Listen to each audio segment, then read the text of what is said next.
Hi everyone, आज के session में आप सभी का स्वागत है। तो आज हम लोग यहाँ पर भारतीय अर्थव्यवस्था क्लास 1 में मिल रहे हैं झारखंड टीजीटी के लिए। इसके पिछले क्लास में हमने इंट्रोडक्शन क्लास और उसमें हम लोग को क्या क्या पढ़ना है, किस तरह से क्लासेस होगी, उन सब के बारे में हमने चर्चा किया था। आज हम लोग क्लास 1 से स्टार्ट करेंगे। गुड इवनिंग, आप सभी का स्वागत है। तो जैसा कि आपको पता है, भारतीय अर्थव्यवस्था एक महत्वपूर्ण टॉपिक हो जाता है। जो झारखंड टीजीटी है, इसको 3 भाग में डिवीजन करते हैं, जिसमें कि माइक्रो, मैक्रो और इंडियन इकोनॉमी 3 पार्ट में ये बटा हुआ है। माइक्रो इकोनॉमी, मैक्रो इकोनॉमी और इंडियन इकोनॉमी। तो हम लोग इंडियन इकोनॉमिक से ही स्टार्ट कर रहे हैं, भारतीय अर्थव्यवस्था से, जिसमें कि ये आज क्लास 1 है। हम लोग जो भी यहाँ पर स्टार्ट करेंगे 0 लेवल से स्टार्ट करेंगे, जिससे कि जो भी छात्र यहाँ पर अध्ययन कर रहे हैं, क्योंकि इसमें इकोनॉमिक्स एक ऐसा सब्जेक्ट होता है कि हर एक सब्जेक्ट एक दूसरे से जुड़ा हुआ होता है। अगर एक कॉन्सेप्ट को आप नहीं जानते हैं तो आगे आपको प्रॉब्लम होती है। तो इसीलिए हम लोग 0 लेवल से स्टार्ट करेंगे। सबसे पहले हम लोग इसमें समझते हैं कि अर्थशास्त्र है क्या।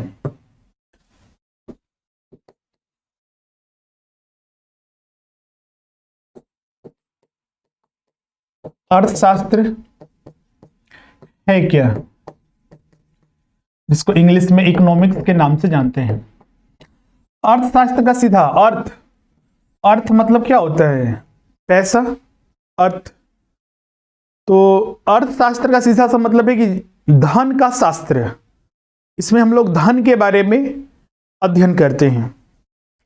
जो भी इसमें अध्ययन किया जाएगा, हमेशा उसमें देखिएगा धन का इन्वॉल्वमेंट होता ही है, जिसको हम लोग इकोनॉमिक एक्टिविटीज कहते हैं। हमारे समाज में जो भी गतिविधियां होती है, हमारे सामाजिक जो गतिविधियां हैं, इसको 2 कैटेगरी में डिवाइड किया जाता है। कुछ गतिविधियां जो होती है अनार्थिक क्रियाएं होती है, अनार्थिक, इसको इंग्लिश में बोलते हैं नॉन इकोनॉमिकल एक्टिविटीज। और कुछ क्रियाएं जो होती है आर्थिक क्रियाएं, जिसको कहा जाता है इकोनॉमिक एक्टिविटीज। इकोनॉमिक एक्टिविटीज अनार्थिक क्रिया में सीधा सा इसका मीनिंग है कि ऐसी क्रियाएं जिसमें कि धन का कोई लेना देना न होता हुआ हो। जैसे कि कोई कार्य करता है, मान लीजिए कोई टहल रहा है, टहलना, कोई दौड़ रहा है, या फिर घर में कोई, जैसे आपकी माँ आपके लिए खाना बनाते हैं, तो यहां पर कोई भी जो इसमें काम किया जाता है वो इस पर्पज से नहीं किया जाता है कि सामने वाले से हमें कुछ मिलेगा। क्लियर है? धन की प्राप्ति या फिर किसी भी तरह का धन का इन्वॉल्वमेंट उसमें नहीं होता है। तो वो सारे के सारे क्रियाएं जो होती है आर्थिक क्रियाओं के अंतर्गत आता है। आर्थिक क्रियाएं क्या होती है? सॉरी, अनार्थिक क्रियाएं में आता है। आर्थिक क्रियाएं क्या होती है? तो आर्थिक क्रियाएं में धन का इन्वॉल्वमेंट होता है। जैसे कि आप किसी रेस्टोरेंट में गए, वहां पर खाना खाएं, तो वहां पर सर्विसेज मिला, जो आपने फूड आइटम खरीदे, तो उसके बदले आपको पैसे देने पड़ते हैं। तो यहां पर यह क्रिया हुआ, लेकिन क्या हुआ, ये एक आर्थिक क्रिया कहलाएगा। क्यों? क्योंकि इसमें धन का इन्वॉल्वमेंट हुआ, क्योंकि बिना पैसे के वो तो खाना नहीं देगा। आप बस में ट्रेवल कर रहे हैं तो वहां पर पैसे का लेन देन होगा, कुछ खरीदारी कर रहे हैं तो पैसे का लेन देन होगा। आप डॉक्टर पास जाते हैं, टीचर्स के पास पढ़ते हैं, तो वहां पर धन का इन्वॉल्वमेंट होता है। तो ये सारे के सारे आर्थिक क्रियाएं कहलाते हैं। अर्थव्यवस्था में, सॉरी, अर्थशास्त्र में हम लोग इन्हीं के बारे में अध्ययन करते हैं, आर्थिक क्रियाओं के बारे में ही अध्ययन करते हैं। क्योंकि जैसा कि हमने बताया कि अर्थशास्त्र का मतलब सीधा सा जिसमें कि धन का इन्वॉल्वमेंट हो, उसके बारे में अध्ययन करते हैं। और धन का जो इन्वॉल्वमेंट है सिर्फ आर्थिक क्रियाओं में होता है। इसमें एक्सचेंज भी हो सकता है, टेबल के बदले कुर्सी ले लिए, चेयर ले लिए हैं, तो यहां पर भी आर्थिक क्रियाएं हैं। अगर मान लीजिए ये मार्केट से चेयर खरीदता तो उसको पैसे देने पड़ते, अब बदले में ले लिया तो कुछ ना कुछ तो क्रियाएं हुई, इसको एक्सचेंज कहते हैं, विनिमय कहा जाता है। सर्विसेज के बदले सर्विसेज भी होता है, तो उसमें भी धन का लेन देन होता है, इसीलिए आर्थिक क्रियाओं के अंतर्गत आता है। और आर्थिक क्रियाओं को ही अर्थशास्त्र में पढ़ा जाता है, न कि अनार्थिक क्रियाओं को। अनार्थिक क्रियाओं को अर्थशास्त्र में नहीं पढ़ा जाता है। क्लियर है? अब यहां पर अर्थशास्त्र को जो डिवीजन किया गया है दो कैटेगरी में इसको डिवाइड करते हैं, इसका अध्ययन को दो कैटेगरी में डिवाइड करते हैं। एक होता है माइक्रो इकोनॉमिक्स और एक होता है मैक्रो इकोनॉमिक्स। ये दो शब्द से ही इसका मतलब निकल जाएगा। माइक्रो इसका हिंदी में बोलिए तो सूक्ष्म या फिर स्मॉल, और मैक्रो का मतलब होता है लार्ज या फिर बड़ा। लार्ज मतलब सीधा सा हुआ कि अर्थशास्त्र में जब हम स्मॉल स्तर पर, जैसे किसी व्यक्ति के बारे में, किसी व्यक्ति के इनकम के बारे में, किसी फर्म के बारे में हम बात करते हैं, तो ये माइक्रो स्तर पर होता है, मतलब छोटे स्तर पर होता है। और जब हम किसी क्षेत्र की बात करते हैं, किसी राष्ट्र की बात करते हैं, किसी देश की बात करते हैं, तो ये मैक्रो, जैसे कि हम राष्ट्रीय आय की बात कर रहे हैं, पूरे देश की आय की बात कर रहे हैं। लेकिन जब हम किसी एक व्यक्ति की आय की बात करते हैं, तो ये माइक्रो लेवल पर हम लोग अध्ययन करते हैं। क्लियर है? तो सीधा सा इसका मतलब है कि जो माइक्रो इकोनॉमिक्स और मैक्रो इकोनॉमिक्स दो कैटेगरी में डिवीजन किया हुआ है, इसमें हम लोग स्मॉल स्तर पर, सूक्ष्म स्तर पर हर एक इंडिविजुअल पर्सन हो गया, फर्म हो गए, उनके बारे में अध्ययन करते हैं, व्यक्तिगत हम लोग अध्ययन करते हैं। जबकि मैक्रो इकोनॉमिक्स में हम लोग लार्ज स्केल पर, जैसे क्षेत्र के बारे में, राष्ट्र के बारे में, देश के बारे में, पूरे विश्व के बारे में अध्ययन करते हैं, वो मैक्रो इकोनॉमिक्स के अंतर्गत आता है। क्लियर यहां तक? और ध्यान रखिएगा, इसके अंतर्गत भी हम लोग अलग से अध्ययन करेंगे। इसको हम चूंकि यहां पर अभी स्टार्ट नहीं कर रहे हैं इसको, और माइक्रो को हम अलग रखे हैं। अब इसमें आते हैं जो हम लोग को स्टार्ट करना है, जहां से इंडियन इकोनॉमी। इंडियन इकोनॉमी भी समझिए कि इसी का पार्ट है, मैक्रो इकोनॉमिक्स का ही पार्ट है। देश बोला नहीं हमने, किसी देश की बात करते हैं, तो देश की बात हम किस में करेंगे? मैक्रो इकोनॉमिक्स में। तो इंडियन इकोनॉमी भी उसी का पार्ट है। हम लोग दो शब्द पढ़ते हैं, एक इकोनॉमी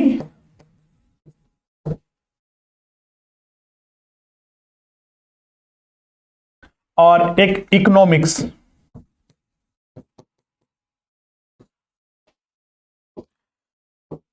बहुत सारे छात्र को इसका डिफरेंस पता नहीं चल पाता है कि इकोनॉमिक्स का मतलब, इकोनॉमी का क्या मतलब है और इकोनॉमिक्स का क्या मतलब है। अर्थव्यवस्था इसका हिंदी में, और इसका अर्थशास्त्र, अर्थव्यवस्था, अर्थशास्त्र।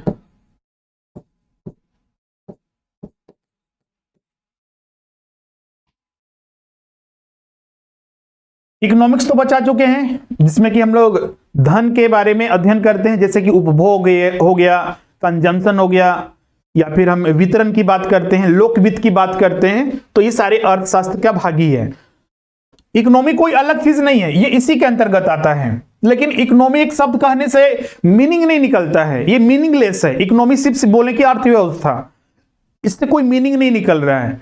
एक्चुअली यह जो है एक अधूरा शब्द है, इसको पूरा किया जाता है जब हम इसको किसी के साथ ऐड करते हैं। जैसे कि हम बोलते हैं एंशिएंट इकोनॉमी, मतलब कि प्राचीन काल में जो प्राचीन अर्थव्यवस्था थी भारत की, तो उस समय, अब प्राचीन अर्थव्यवस्था कैसी थी भारत की, तो उस समय लोग क्या करते थे? खेती वगैरह करते थे, एक बाजार में, मंडी वगैरह में अपना जो खेती करके सामान वगैरह बिक्री करते थे, और कुछ नहीं करते थे। उस समय ऐसी आज की स्थिति की जैसी नहीं थी, और उस समय हमारी अर्थव्यवस्था पूरा का पूरा कृषि पर निर्भर थी। तो ये प्राचीन काल में जो स्थिति थी उसके बारे में हमने बताया। हम किसी देश के बारे में बोलते हैं कि अमेरिका की अर्थव्यवस्था, तो अमेरिकी अर्थव्यवस्था कैसी है? तो अमेरिकी अर्थव्यवस्था एक पूंजीवादी अर्थव्यवस्था है। तब ये जाकर पूरा मीनिंग निकलता है। जैसे हम यहां पर बोलते हैं इंडियन इकोनॉमी, तो मतलब कि इकोनॉमी जो शब्द है अधूरा शब्द है। अगर इसको किसी क्षेत्र के साथ, जैसे कि हमने भारत के साथ जोड़ा, किसी देश के साथ, विकासशील देशों की अर्थव्यवस्था, या फिर हम किसी काल के साथ इसको जोड़ते हैं, किसी समय के साथ जोड़ते हैं, तब जाकर इसका मीनिंग निकलता है। तो जैसे कि इंडियन इकोनॉमी हमने बोला, तो इंडियन इकोनॉमी का सीधा सा मतलब है कि भारत में होने वाली जो आर्थिक गतिविधियां हैं, जैसे कि भारत की अर्थव्यवस्था का आधार क्या है, तो यहाँ का पर्यटन है, कृषि है, उद्योग है, वस्त्र हैं, तो ये सारे टेक्सटाइल वगैरह जो हो गया, फिर माइनिंग वगैरह हो गया। तो भारत की अर्थव्यवस्था का मुख्य आधार है। तो इससे हमें क्या पता चला कि इंडियन इकोनॉमी के बारे में हम बता रहे हैं। तो इंडियन इकोनॉमी का सीधा सा मतलब कि उसका आधार क्या है, यहां पर आर्थिक गतिविधियां किस तरह से होती है। जैसे प्राचीन काल में हमने बताया अमेरिका की अर्थव्यवस्था पूंजीवादी अर्थव्यवस्था पर निर्भर है, उसे चीन की अर्थव्यवस्था, रूस की अर्थव्यवस्था, तब जाकर यहां पर एक मीनिंग निकलता है। और इसी के अंतर्गत हम लोग इंडियन इकोनॉमी के बारे में अध्ययन करते हैं। इंडियन इकोनॉमी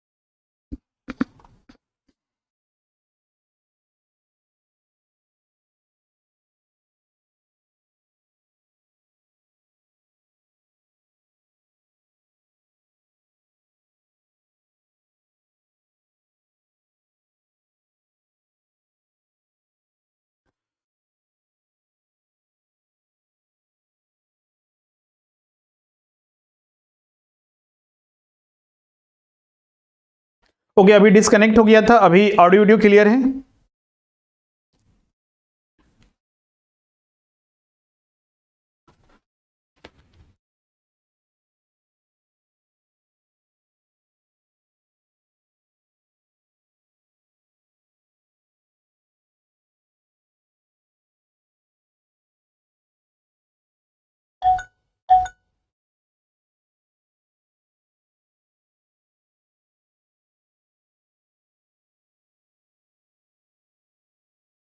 हाँ बोलिए।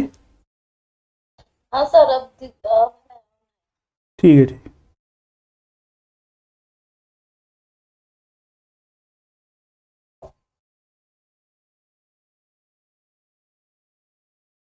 मतलब सीधा सा यहां पर है कि अर्थव्यवस्था एक तरह से अर्थशास्त्र का ही एक व्यवहारिक पक्ष बोल सकते हैं।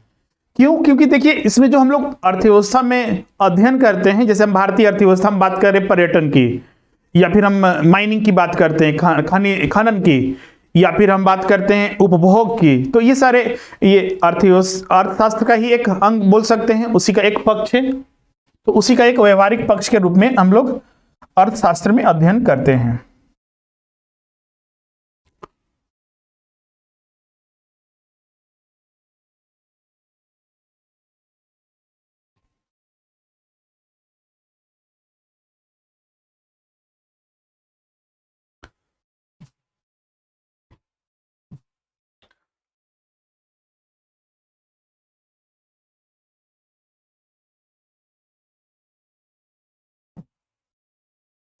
अब यहां पर आते हैं जो अर्थव्यवस्था के प्रकार हैं, उस पर हम लोग चर्चा कर लेते हैं।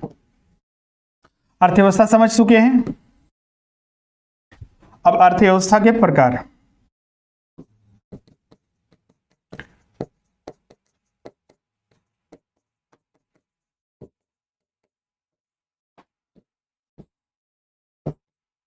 जैसे कि अभी हम बता रहे थे कि अमेरिकी अर्थव्यवस्था एक पूंजीवादी अर्थव्यवस्था है।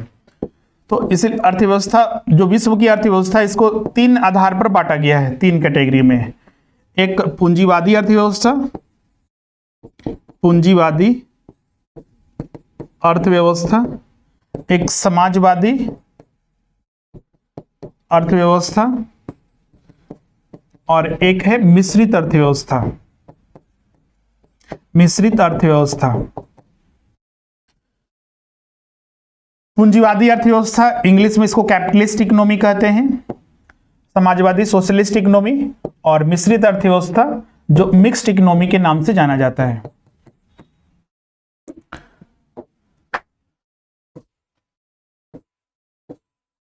कैपिटलिस्ट इकोनॉमी,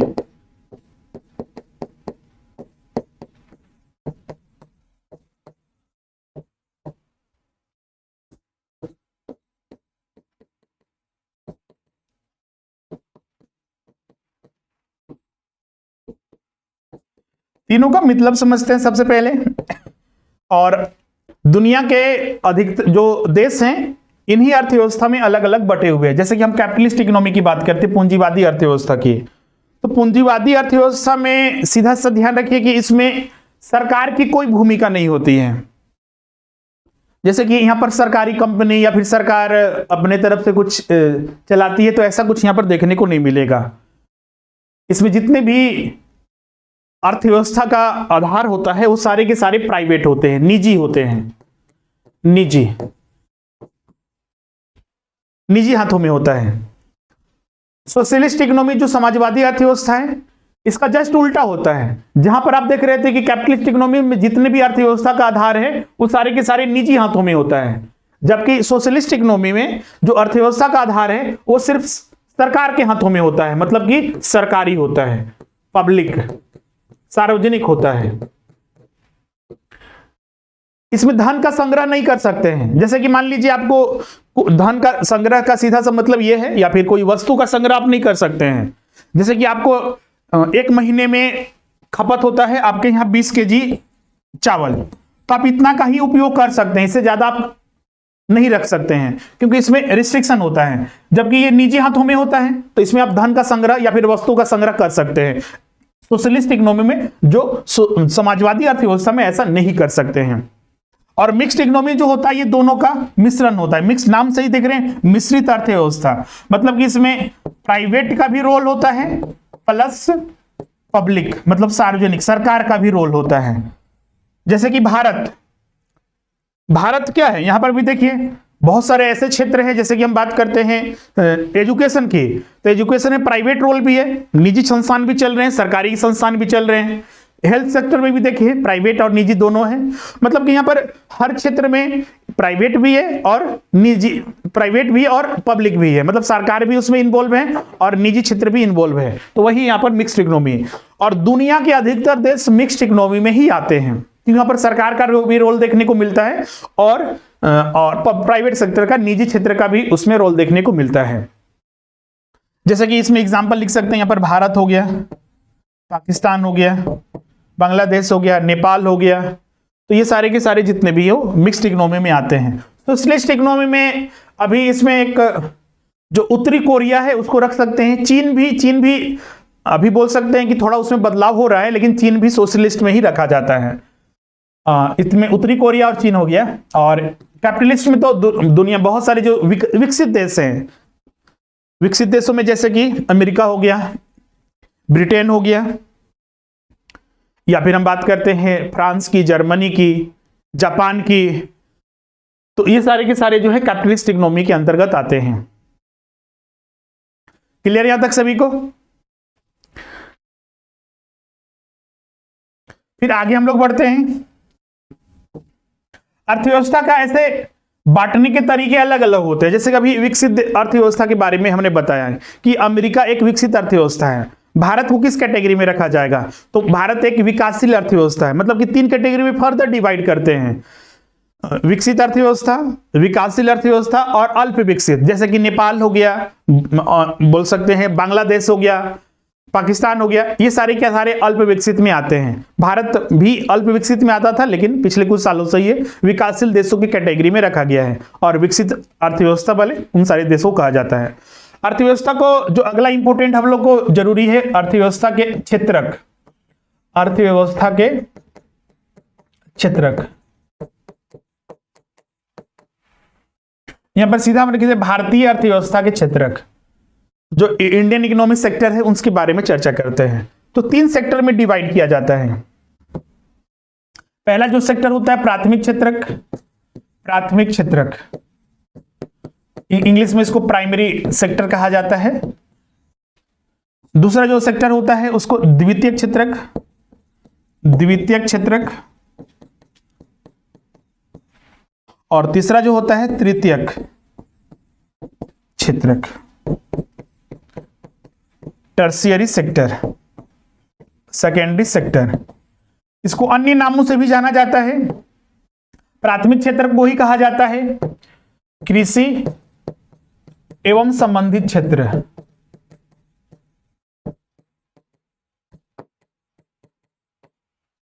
द्वितीयक क्षेत्रक को औद्योगिक क्षेत्रक, या फिर इसको विनिर्माण क्षेत्रक कहा जाता है, मैन्युफैक्चरिंग सेक्टर। और इसको सेवा क्षेत्रक सर्विस सेक्टर के नाम से जाना जाता है इंग्लिश में, सर्विस सेक्टर, इंडस्ट्रियल या फिर मैन्युफैक्चरिंग सेक्टर। और ये एग्रीकल्चर एंड एलाइड एक्टिविटी कहा जाता है, एग्रीकल्चर एंड एलाइड एक्टिविटी संबंधित क्षेत्र। जैसे कि कृषि, कृषि के अलावा जैसे पशुपालन हम कर रहे हैं, तो पशुपालन करना कृषि नहीं है, लेकिन कृषि के अंतर्गत ही रखा जाता है, इसीलिए इसको कहा जाता है कृषि एवं संबंधित क्षेत्रक। मछली पालन कर रहे हैं तो मछली पालन कृषि एवं संबंधित क्षेत्र के अंतर्गत आएगा, वो कृषि नहीं है, मछली पालन करना कृषि नहीं है, लेकिन संबंधित क्षेत्र इसको कैटेगरी में रखा जाता है। तो ये 3 कैटेगरी में भारतीय अर्थव्यवस्था को डिवाइड किया जाता है और इसी का कंट्रीब्यूशन हमारे देश की अर्थव्यवस्था में होता है। जैसे कि प्राथमिक क्षेत्र के अंतर्गत हमने कृषि का बोला, तो कृषि के अंतर्गत जो खेती फसल वगैरह उगाए जाते हैं किसानों के द्वारा, या फिर हम बात करते हैं खनन, खनन भी प्राथमिक क्षेत्र का, मतलब कि प्राथमिक क्षेत्र को डिफाइन इस तरह से कर सकते हैं, जो हमें रॉ मटेरियल के रूप में या फिर प्रकृति से हमें सीधे प्राप्त होते हैं, वो सारे के सारे प्राथमिक क्षेत्र के अंतर्गत आते हैं। वन वगैरह भी सारे इसी के अंतर्गत गए, लेकिन वन से जो हमें लकड़ियां प्राप्त होते हैं और लकड़ियों से अगर हम फर्नीचर बनाते हैं, पलंग बनाते हैं या फिर अन्य साजो सामान बनाते हैं, तो ये द्वितीय क्षेत्र के अंतर्गत आएगा, लेकिन वन जो आएगा वो प्राथमिक क्षेत्र के अंदर। खनिज जो हमें प्राप्त होता है, खनिज से फिर हम लोग गाड़ियां या फिर जो लोहे का उपयोग करते हुए अन्य सामान बनाते हैं, तो ये मैन्युफैक्चरिंग में आएगा। जो हमें खनिज प्राप्त हुआ उससे हम लोग कुछ अन्य फर्दर रिप्रोसेसिंग करके एक नया प्रोडक्ट तैयार करते हैं, तो ये प्रोसेस जो होता है औद्योगिक क्षेत्र में, विनिर्माण क्षेत्र में आता है। और जो रॉ मटेरियल के रूप में या फिर प्रकृति से हमें जो सीधे मिलती है, वो कृषि या फिर संबंधित क्षेत्र प्राइमरी सेक्टर के अंतर्गत आता है। इसमें कुछ स्टूडेंट जो कंफ्यूज करते हैं उसमें आप उसको लोग लिखिएगा, जैसे कि इसमें कृषि क्षेत्र तो आएगा ही, कृषि हो गया, कृषि के अंतर्गत जितना भी, इसके अलावा वन क्षेत्र जितना भी है, खनन भी इसमें आएगा, खनन वगैरह इसमें स्टूडेंट कंफ्यूज करता है। औद्योगिक क्षेत्र में जैसे कि कार वगैरह हो गए, मशीनरी वगैरह, जितने भी प्लांट वगैरह बनते हैं वो सारे इसी में आएंगे। और सेवा क्षेत्र क्या हो गया, तो सेवा क्षेत्र का सीधा सा मतलब है कि जिसमें कि सर्विसेज उपलब्ध कराया जाता है, जैसे बैंकिंग हो गया, इंश्योरेंस हो गया, परिवहन हो गया, इसके अलावा जैसे अभी टीचिंग हो रहा है यहाँ पर, तो ये सर्विसेज है, तो ये सेवा क्षेत्र के अंतर्गत आएगा। लॉयर हो गया, लॉयर से आप कुछ सर्विसेज लेते हैं, इसके अलावा डॉक्टर हो गए, चार्टर्ड अकाउंटेंट हो गए, तो ये सारे जितने भी आएंगे वो तृतीय क्षेत्र के अंतर्गत आएंगे। एक चीज यहां पर ध्यान रखिएगा, तृतीय क्षेत्रक एक ऐसा क्षेत्रक है जो प्राथमिक क्षेत्र को भी हेल्प करता है और द्वितीय क्षेत्र को भी हेल्प करता है। कैसे? जैसे कि मान लीजिए परिवहन, परिवहन एक सेवा क्षेत्रक है। अब परिवहन के माध्यम से कैसे हेल्प करेगा, तो मान लीजिए किसान ने फसल उगाया, फसल उगा के मंडी में बेचना है, जाकर सीधे मंडी में बेचना है, तो तृतीय क्षेत्र हेल्प किया, क्योंकि परिवहन के बिना तो वो मंडी तक नहीं जा सकता है। फैक्ट्री तक ले जाना है जहां पर मैन्युफैक्चरिंग होकर नया एक फिनिश प्रोडक्ट बनेगा, तो उसमें भी किसका मदद मिलेगा, तृतीय क्षेत्र का हेल्प के बिना नहीं हो सकता है। मतलब कि तृतीय क्षेत्रक प्राथमिक क्षेत्रक और द्वितीय क्षेत्रक का एक सहायक के रूप में काम करता है। इसलिए देखिएगा आगे हम बताएंगे आपको, जब हम राष्ट्रीय आय बताएंगे तो उसमें बताएंगे कि भारतीय अर्थव्यवस्था में या फिर भारत के राष्ट्रीय आय में, नेशनल इनकम या फिर हम जीडीपी में बोल दें, तो सबसे ज्यादा जो कंट्रीब्यूशन है, एग्जाम में पूछा जाता है कि भारतीय अर्थव्यवस्था के जीडीपी में सबसे ज्यादा कंट्रीब्यूशन किसका है, तो वह है तृतीय क्षेत्रक का, सेवा क्षेत्रक का। उसके बाद मैन्युफैक्चरिंग सेक्टर का सबसे ज्यादा है, और सबसे लास्ट में है वो कृषि एवं संबंधित क्षेत्र का है, प्राथमिक क्षेत्र का।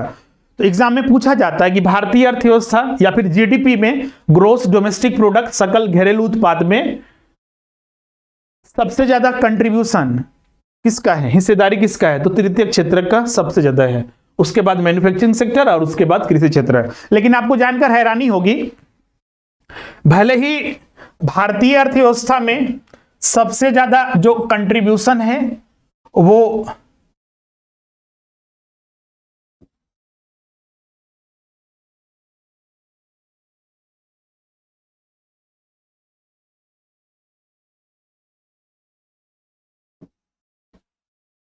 सेवा क्षेत्र का है,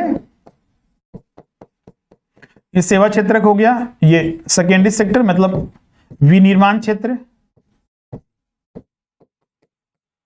और ये कृषि क्षेत्र हो गया। ये जीडीपी में कंट्रीब्यूशन के आधार पर हो गया।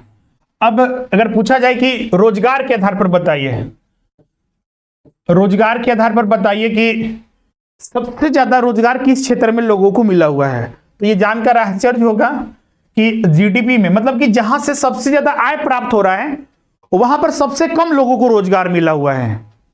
और जहां से आय मतलब जीडीपी क्या है, राष्ट्रीय आय क्या है, एक तरह से आय ही देश का आय है।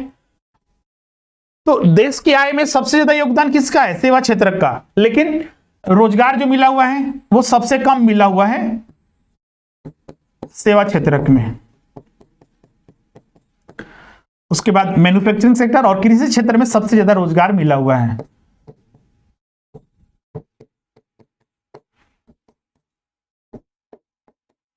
विनिर्माण क्षेत्र क्लियर है? क्यों? अब इसका कारण क्या है? तो भारत की जनसंख्या भी आप देख सकते हैं, आने वाले दिनों में विश्व की सबसे बड़ी जनसंख्या वाला देश होगा। तो जनसंख्या ही कारण नहीं है जिसकी वजह से ये बेरोजगारी जैसे मतलब बेरोजगारी जैसी स्थिति बनी है। एक्चुअली भारत में जॉब अपॉर्चुनिटी बहुत ही कम है, और अगर डिमांड भी है तो स्किल्ड वर्कर की डिमांड है मैन्युफैक्चरिंग सेक्टर में या फिर सेवा क्षेत्र में। स्किल्ड वर्कर, भारत में युवाओं का देश है, यहां पर देखिएगा तो वर्कर्स बहुत ज्यादा हैं लेकिन जॉब अपॉर्चुनिटी कम है। अगर जॉब अपॉर्चुनिटी है भी तो वहां पर स्किल्ड वर्कर की डिमांड है, तो भारत में वैसी स्थिति नहीं है। अब कृषि क्षेत्र में इतना ज्यादा लोगों को रोजगार क्यों? क्योंकि भारत के अधिकतर लोग अभी भी ग्रामीण क्षेत्र में निवास करते हैं, और ग्रामीण क्षेत्र में मुख्य पेशा जो है वो कृषि है। भारत में कृषि आय का साधन नहीं है, बस जीविकोपार्जन है। क्योंकि अगर मान लीजिए किसी को जॉब नहीं मिलता है, काम नहीं मिलता है, या फिर वो अपना बिजनेस स्टार्ट नहीं कर पाता है, तो वो क्या करेगा? जिंदा रहने के लिए कुछ तो खाना पड़ेगा ना, तो कृषि करेगा, खेती करेगा, तो उससे जो उगाएगा उसी से खा सकता है। इसीलिए लगता है कि कृषि क्षेत्र में सबसे ज्यादा लोग मतलब लगे हुए हैं, क्योंकि जीविकोपार्जन का एक साधन है कृषि। तो इसीलिए ये स्थिति देखने को मिलता है, जहां पर आय सबसे ज्यादा है वहां पर सबसे कम रोजगार है, और जहां पर सबसे कम आय है वहां पर सबसे ज्यादा रोजगार लोगों को मिला हुआ है। तो इसको रोजगार नहीं बोल सकते हैं, एक तरह से ये मौसमी। आगे हम बताएंगे, जब हम टाइप ऑफ अनएम्प्लॉयमेंट बताएंगे तो उसमें एक प्रच्छन्न बेरोजगारी होती है, हिडन अनएम्प्लॉयमेंट, मतलब कि वहां पर अपॉर्चुनिटी नहीं है। या फिर बोल सकते हैं कि एक काम को 10 लोग ही करेंगे तो चलेगा, लेकिन वहां पर 100 लोग लगे हुए हैं उसी काम को करने के लिए। 10 व्यक्ति भी करेंगे तो वो काम हो जाएगा, उतना ही प्रोडक्शन होगा, लेकिन उसमें 100 लोग काम में लगे हुए हैं। इसी को हिडन एम्प्लॉयबल बोलते हैं, प्रच्छन्न बेरोजगारी, छिपी हुई बेरोजगारी। इसके अलावा मौसमी बेरोजगारी भी के भी बहुत ज्यादा शिकार है भारतीय, और क्योंकि मौसमी बेरोजगारी में अगर फसल उगाया जाता है तो रोजगार मिलता है, फिर सालों भर बाकी दिनों बैठे रहते हैं। तो टाइप्स ऑफ एम्प्लॉयमेंट में इन चीज को हम बताएंगे। क्लियर यहां तक? तो ये हम अर्थव्यवस्था के क्षेत्र के बारे में बता रहे थे, और उसके बाद हमने कंट्रीब्यूशन के बारे में बताया, फिर एक रोजगार के बारे में भी हमने यहां पर डिस्कस किया।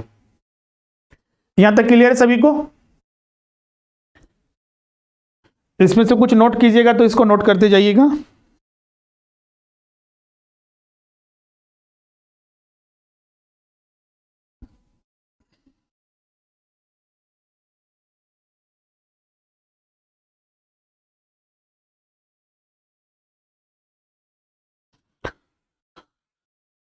और कम समय में रिवीजन करना है तो ज्यादा सही रहेगा कि आप इंपॉर्टेंट चीजों को डायग्राम के आधार पर उसको नोट करते रहिएगा।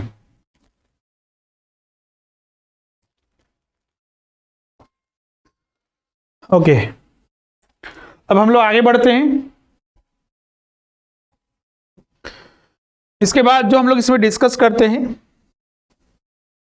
राष्ट्रीय आय से जाने से पहले दो इंपॉर्टेंट टर्म और है। एक है आर्थिक समृद्धि, आर्थिक समृद्धि, और दूसरा है आर्थिक विकास।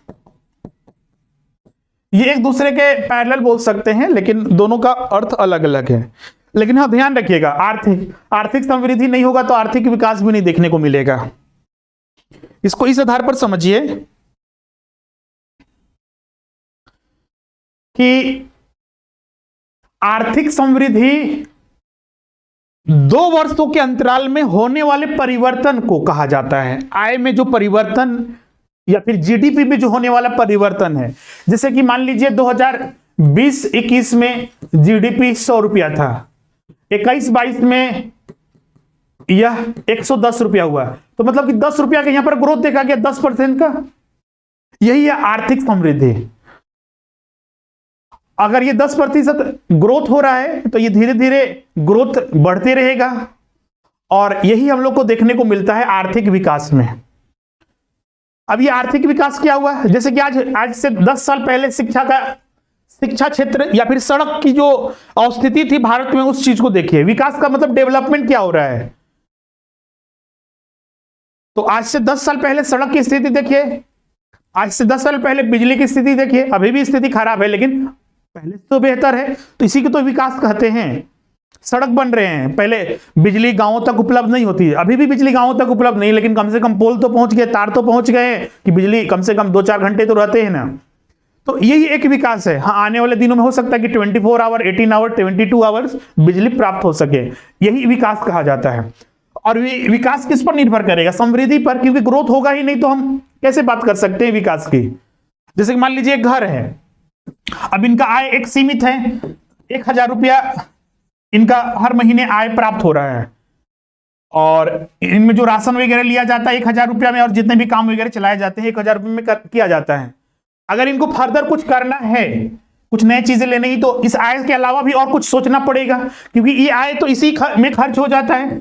अगर मतलब कि जितना ये घर इनके पास है और जो घर में सामान है, अगर इससे ज्यादा और इसमें विकास करना चाहते हैं तो इस आय को बढ़ाना पड़ेगा, तभी जाकर ये पॉसिबल है। क्लियर है। तो वही चीज यहां पर आर्थिक समृद्धि और आर्थिक विकास में संबंध है, और दोनों में अंतर भी स्पष्ट है। क्लियर है दोनों में टर्म।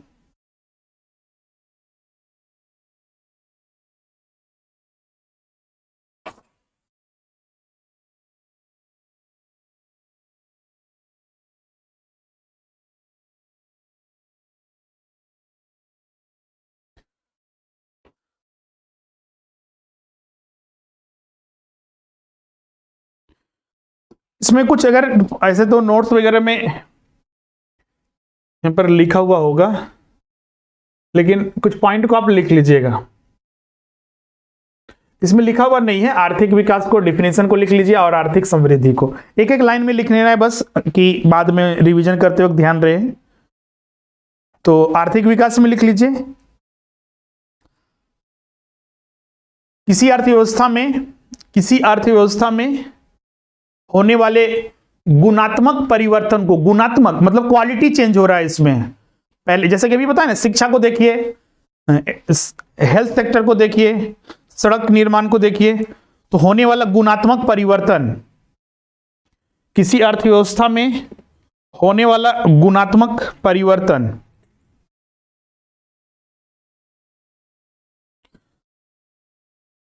होने वाले गुणात्मक परिवर्तन को आर्थिक विकास कहते हैं।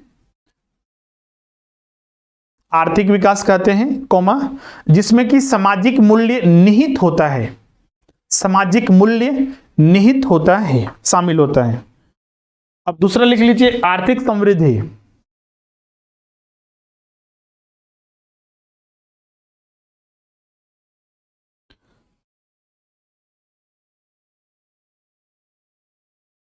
अर्थव्यवस्था के विभिन्न चरों में, यहां पर सीधा सा एक वर्ड उपयोग किया जाता है, चर। चर मतलब होता है चरों में, अर्थव्यवस्था के विभिन्न चरों में मतलब वेरिएबल्स में। वेरिएबल्स क्या है, जो जीडीपी है, जैसे कि हर साल जीडीपी या तो इंक्रीज करेगा या डिक्रीज करेगा, राष्ट्रीय इंक्रीज करेगा डिक्रीज करेगा, यही वेरिएबल है। तो इसमें जो होने वाला चरों में परिवर्तन, तो अर्थव्यवस्था के विभिन्न चरों में मात्रात्मक वृद्धि, मात्रात्मक वृद्धि ही आर्थिक समृद्धि है। किसी अर्थव्यवस्था में विभिन्न चरों में होने वाला मात्रात्मक क्यों बोल रहे हैं? क्योंकि जैसे जीडीपी, जैसे हम 100 से 110 किए, 90 भी हो सकता है, तो ये मात्रात्मक है, क्वांटिटेटिव वैल्यूज है। ये मात्रात्मक वृद्धि ही आर्थिक समृद्धि है।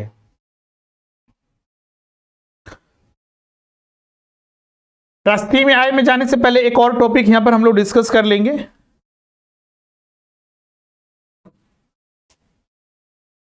उसमें जो आगे जरूरी पड़ेगा,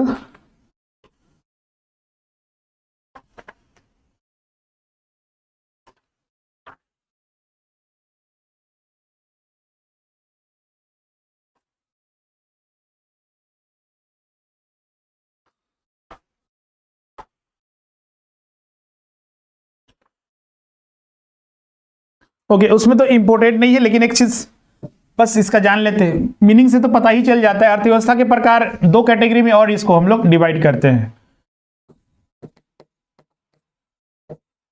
अर्थव्यवस्था के प्रकार, इसमें दो कैटेगरी में डिवाइड कर देते हैं। एक खुली हुई अर्थव्यवस्था और एक बंद अर्थव्यवस्था। नाम से ही पता चल जाएगा, इसमें एक ओपन इकोनॉमी और एक क्लोज्ड इकोनॉमी है। क्लोज्ड इकोनॉमी का सीधा सा मतलब है कि एक्सपोर्ट जीरो, इंपोर्ट जीरो, आयात और निर्यात दोनों जीरो है। जैसे कि अभी एग्जांपल लें तो कौन सा देश ऐसा है, कोई किसी देश की अर्थव्यवस्था में ये देखा जाएगा ना कि आयात भी और निर्यात भी, मतलब कि न वस्तु हम बाहर भेज रहे हैं अपने देश से दूसरे देश में, और ना हम किसी दूसरे देश से अपने देश में मंगा रहे हैं। और इसका एग्जांपल है अभी उत्तर कोरिया। वहां पर अभी तानाशाही शासन चल रहा है। क्लियर है? उत्तर कोरिया, अभी न्यूज़पेपर में देखे ही होंगे कुछ दिन पहले, वहां पर ऐसी स्थिति बन गई है। वहां पर जैसे कि जो अभी उत्तरी कोरिया का तानाशाह है, उसके पिताजी का निधन हुआ था, मतलब निधन पहले ही हुआ था, उसकी वर्ष थी, उसका एनिवर्सरी आया था, तो उसमें देखा गया कि उसने अनाउंस किया था कि 10 दिन तक या एक हफ्ते तक लोग हंसेंगे भी नहीं, ना कुछ बर्थडे वगैरह मनाएंगे, ना कुछ करेंगे। तो वो तानाशाही शासन होता है। तो उत्तर कोरिया में वही चल रहा है। वहाँ खाने के लाले पड़ गए थे, कोरोना काल में भी खासकर बहुत स्थिति खराब हुई थी। तो बंद अर्थव्यवस्था इसी को कहा जाता है, मतलब कि इंपोर्ट और एक्सपोर्ट मतलब जीरो, किसी दूसरे देश से हमको कोई मतलब नहीं है। आइसोलेटेड इसको बोल सकते हैं, जैसे अभी क्वारंटाइन किया जाता है, दूसरे से कोई मतलब नहीं है। तो ये उत्तर कोरिया भी ऐसा ही देश है, बंद अर्थव्यवस्था है। और खुली अर्थव्यवस्था, जैसे कि दुनिया के अधिकतर देश खुली अर्थव्यवस्था में है।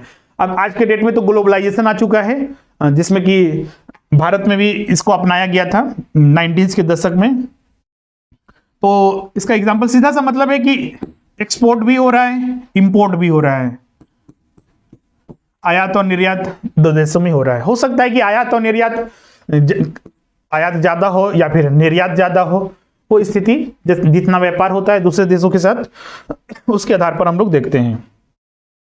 अब इसमें हम लोग आगे आते हैं, जो अगला टॉपिक है, यहां से राष्ट्रीय आय स्टार्ट करते हैं, नेशनल इनकम।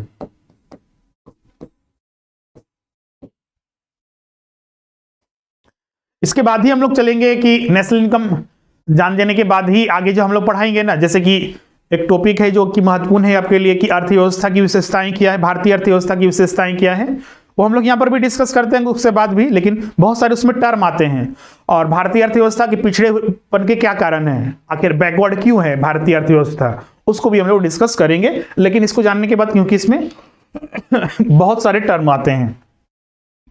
अगर हम राष्ट्रीय आय की बात करें, नेशनल इनकम की, तो नाम से ही पता चल, राष्ट्रीय आय मतलब देश की आय, देश की आय को ही राष्ट्रीय आय कहते हैं। देश की आय कैसे निकालेंगे? तो जितने भी देश के लोग हैं उनकी जितनी आय है सबको जोड़ दीजिए, देश की आय हमें प्राप्त हो जाएगी। तो इसको सीधा सा डिफाइन भी करते हैं कि किसी भी क्षेत्र में, जैसे कि हम भारत की बात करते हैं, एक वर्ष में, और एक वर्ष यहां पर कितना कौन होता है, तो यहां पर चलता है वित्तीय वर्ष। वित्तीय वर्ष लिख लीजिएगा, एग्जाम में पूछा जाता है कि वित्तीय वर्ष क्या है। ये छोटे छोटे टर्म है जो बहुत सारे स्टूडेंट ध्यान ही नहीं रखते, मेन टॉपिक पर ध्यान रखते हैं। एग्जाम में ये सारी चीजें भी पूछी जाती है। वित्तीय वर्ष, जैसे कि हम लोग कैलेंडर ईयर देखते होंगे, कैलेंडर ईयर किसको कहते हैं? जैसे कि अभी 1 जनवरी आप मनाएं, तो 1 जनवरी से 31 दिसंबर तक ये कैलेंडर ईयर कहलाता है। तो कैलेंडर ईयर फॉलो नहीं किया जाता है, बल्कि जो अकाउंटिंग वगैरह किया जाता है, लेखांकन जो किया जाता है, या फिर लेखांकन का मतलब नहीं समझे, जो डाटा तैयार किया जाता है वो वित्तीय वर्ष के आधार पर भारत में तैयार किया जाता है। और वित्तीय वर्ष कब से प्रारंभ होता है? तो ये हर साल के 1 अप्रैल को प्रारंभ होगा और अगले साल के 31 मार्च को खत्म हो जाता है, 31 मार्च को। ये भी 12 महीने का ही होगा, 12 महीने का होगा, लेकिन डेट इसका यहां पर 1 अप्रैल से 31 मार्च तक होता है। तो राष्ट्रीय आय भी हम लोग इसी डेट के लिए निकालते हैं। जैसे कि अभी जनवरी चल रहा है, तो हम लोग राष्ट्रीय आय अभी सीएसओ, भारत में राष्ट्रीय आय सीएसओ के द्वारा निकाला जाता है, सेंट्रल स्टैटिस्टिकल ऑफिस, सीएसओ के द्वारा ये कैलकुलेट किया जाता है। राष्ट्रीय कैसे कैलकुलेट करते हैं आगे हम बताएंगे। तो सीएसओ कैलकुलेट करती है राष्ट्रीय आय, तो 1 अप्रैल से 31 मार्च के बीच में का कैलकुलेट करती है, 12 महीने का। तो राष्ट्रीय आय को उसी को हम डिफाइन कर रहे हैं कि किसी भी क्षेत्र में एक वर्ष में जितने भी वस्तुओं एवं सेवाओं का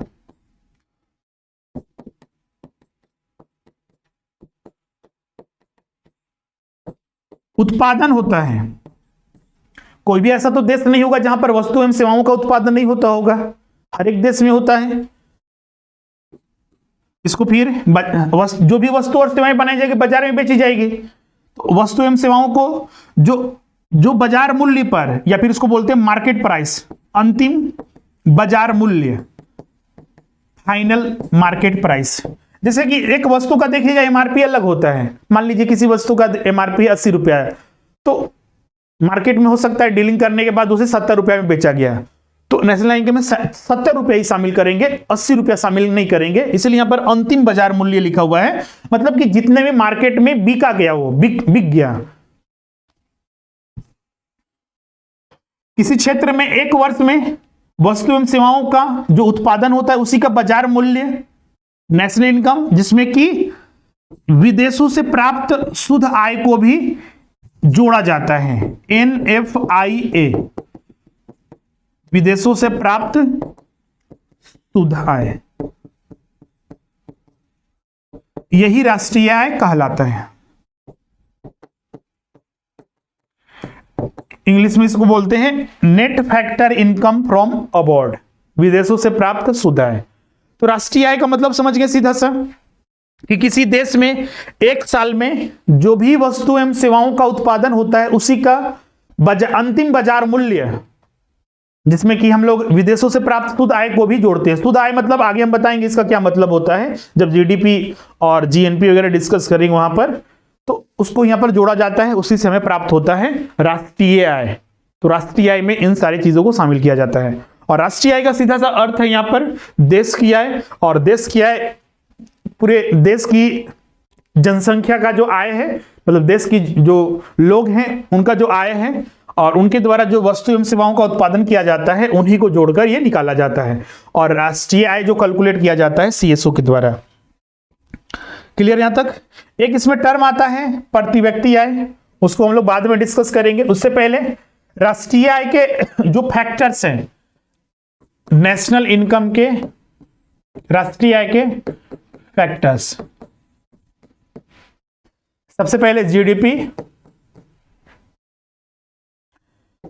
एनडीपी,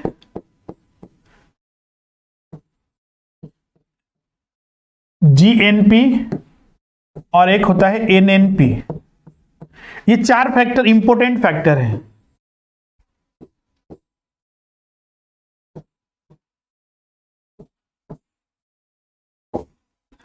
मतलब ये रिप्रेजेंट कर रहा है देश के आय को ही रिप्रेजेंट कर रहा है, राष्ट्रीय आय को ही रिप्रेजेंट कर रहा है। ये 4 फैक्टर में इसको बताया जा सकता है कि हाँ देश का आय किसी आप कंसीडर करना चाहते हैं। सबसे पहले हम लोग जीडीपी को डिफाइन करते हैं। तो जीडीपी जो होता है किसी भी देश के, मान लीजिए किसी भी देश के हम मानते हैं हम भारत के राष्ट्रीय आय मतलब जीडीपी की बात करते हैं। भारत का जीडीपी क्या कहलाता है, क्या होगा? तो किसी भी देश के सीमा के भीतर, भारत की अपनी सीमा के भीतर होगा, भारत का अपना सीमा है, एक वर्ष के दौरान जो भी वस्तु एवं सेवाओं का उत्पादन होता है उसी का बाजार मूल्य जीडीपी कहलाता है। देश के सीमा के भीतर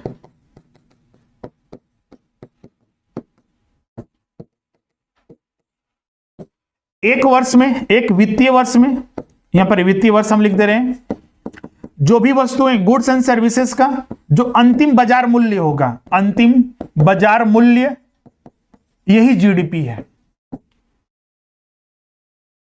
इसमें ध्यान रखिएगा, विदेशों से प्राप्त, चूंकि हमने देश के सीमा के भीतर कहा है, बाहर का तो हम बात नहीं कर रहे हैं, तो विदेशों से प्राप्त शुद्ध आय को हम कैसे शामिल कर सकते हैं? देश के सीमा के भीतर तो हम अपने देश के अंदर ही नहीं रहेंगे, बाहर तो नहीं जाएंगे।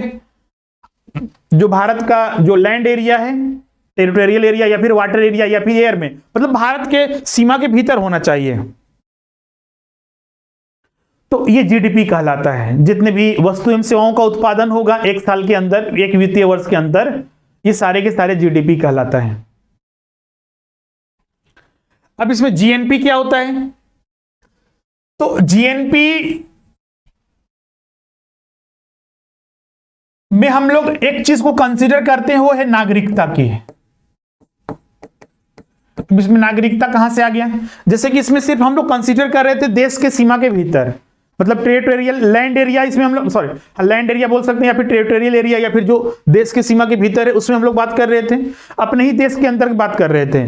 लेकिन जब हम जीएनपी की बात करते हैं तो नागरिकता की बात करते हैं। तो इसमें डिफिनेशन ये हो जाता है कि जो भारतीयों के द्वारा, भारतीय वह व्यक्ति है जो भारत का, जिसके पास सिटीजनशिप है, तो भारतीय भारत में भी होगा और विदेशों में भी होगा। भारतीय तो अपने देश में होंगे ही, और कुछ मान लीजिए विदेशी गए या फिर विदेश में व्यापार करने गए तो वहां पर भी गए होंगे, वहां पर भी वस्तु एवं सेवाओं का निर्माण किए होंगे, वहां से भी आय प्राप्त किए होंगे। तो जब हम जीएनपी कैलकुलेट करते हैं, इसलिए नागरिकता को बोला जाता है कि भारतीयों के द्वारा सीधा सा। तो इसमें सीधा सा हम अगर बोलेंगे देश के नागरिकों के द्वारा, देश के नागरिकों के द्वारा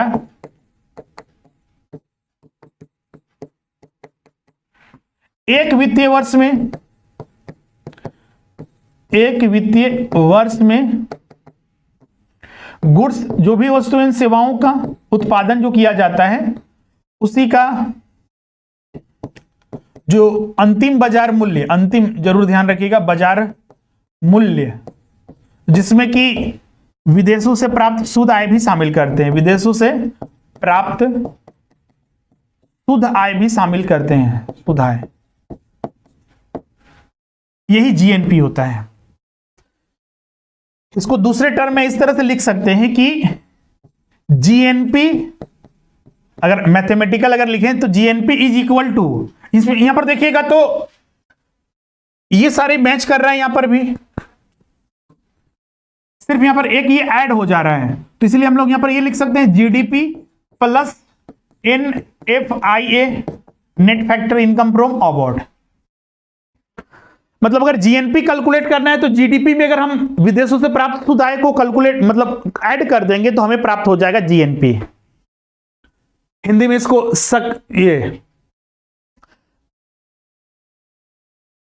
ग्रोस नेशनल प्रोडक्ट, सकल राष्ट्रीय उत्पाद, जीडीपी सकल घरेलू उत्पाद, दोनों में सिर्फ विदेशों से प्राप्त शुद्ध आय का अंतर है। इस शुद्ध आय का मतलब क्या हुआ है? जैसे कि सिर्फ भारतीय ही भारत से दूसरे देश में तो नहीं गए होंगे, भारतीय तो गए ही होंगे दूसरे देश में, वहां से आय अर्न करेंगे। भारत में भी तो विदेशों से लोग आए होंगे, दूसरे देश से भारत में भी लोग आए होंगे और यहां से इनकम अर्न करके अपने देश में ले जाएंगे। तो इसीलिए यहां पर जितना एक्सपोर्ट हुआ और जितना इंपोर्ट हुआ, उन दोनों का जो एक रियल वैल्यू, शुद्ध जो नेट हम लोग यहां पर बोलते हैं नेट वैल्यू होगा, उसी को कंसीडर करते हैं। क्योंकि सिर्फ अगर हम भारतीयों द्वारा लाए गए पैसे को ही देखेंगे तो वो सही नहीं होगा, क्योंकि भारत से भी कमा के तो बाहर जो विदेशी लोग थे वो चले गए, तो उनको तो हम लोग सब्ट्रैक्ट करना होगा ना, उनको माइनस करना होगा। इसीलिए यहाँ पर शुद्ध, शुद्ध का मतलब है कि हम लोग दोनों का जो डिफरेंसेस है वो अमाउंट कैलकुलेट करके यहां पर शामिल करते हैं। क्लियर यहां तक? जीएनपी और जीडीपी में क्लियर है। अब यहां पर एनडीपी और एनएनपी है, इसमें कुछ नहीं करना है, बस इसमें ध्यान रखना है ये जीडीपी से ही ये एनडीपी बना है। जैसे कि मान लीजिए कोई कार है, एक कार लिया गया 2010 में, 2020 में क्या इसका वही वैल्यू रहेगा? बिल्कुल नहीं रहेगा। मान लीजिए 10 लाख में लिया गया 2010 में, तो ये 2020 में वही वैल्यू रहेगा? नहीं। उसका उपयोग करने की वजह से, कार का उपयोग करने की वजह से, उसमें जंग लगने की वजह से इसका मूल्य ह्रास हो जाता है।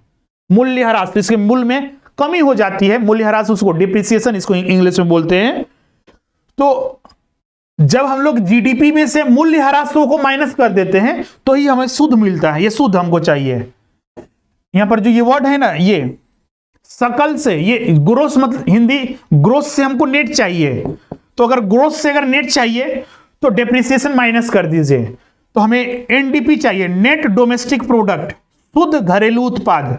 तो शुद्ध घरेलू उत्पाद कैलकुलेट करने के लिए हम लोग जीडीपी, सकल से जीडीपी से माइनस कर देते हैं मूल्य ह्रास को, डेप्रिसिएशन को, तो हमें यहां पर मिल जाता है नेट डोमेस्टिक प्रोडक्ट, शुद्ध घरेलू उत्पाद। क्लियर है यहां तक सभी को? उसी तरह जीएनपी से हमको नेट चाहिए, यहां ग्रोस है और यहां पर नेट है, तो हमको ग्रोस से नेट चाहिए, तो इसमें भी वही चीज करेंगे। अगर ग्रोस से नेट चाहिए तो NNP is equal to GNP, GNP से माइनस कर दीजिए डेप्रिसिएशन को या मूल्य ह्रास जिसको हिंदी में बोलते हैं, तो हमें क्या मिल जाएगा? एनएनपी, नेट नेशनल प्रोडक्ट, शुद्ध राष्ट्रीय उत्पाद।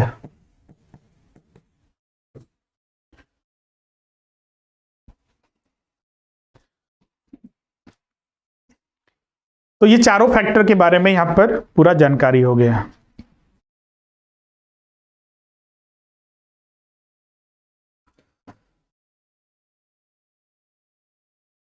क्लियर है? अब इसको एग्जांपल से समझिए। यहां पर क्लियर है सभी को? इन सारे पॉइंट को आप नोट कर लिए, मैथमेटिकल भी यहां पर लिख लीजिएगा। जैसे कि अब यहां पर रिलेशनशिप हम लोग निकालते हैं, क्या क्या रिलेशनशिप हो सकता है।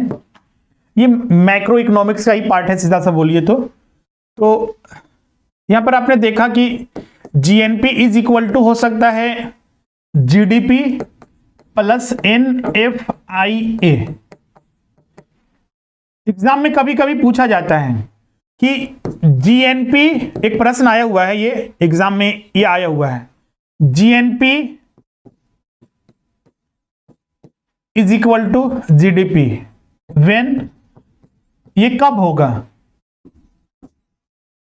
NIFA is equal to 0, NIFA is equal to, sorry, is greater than 0,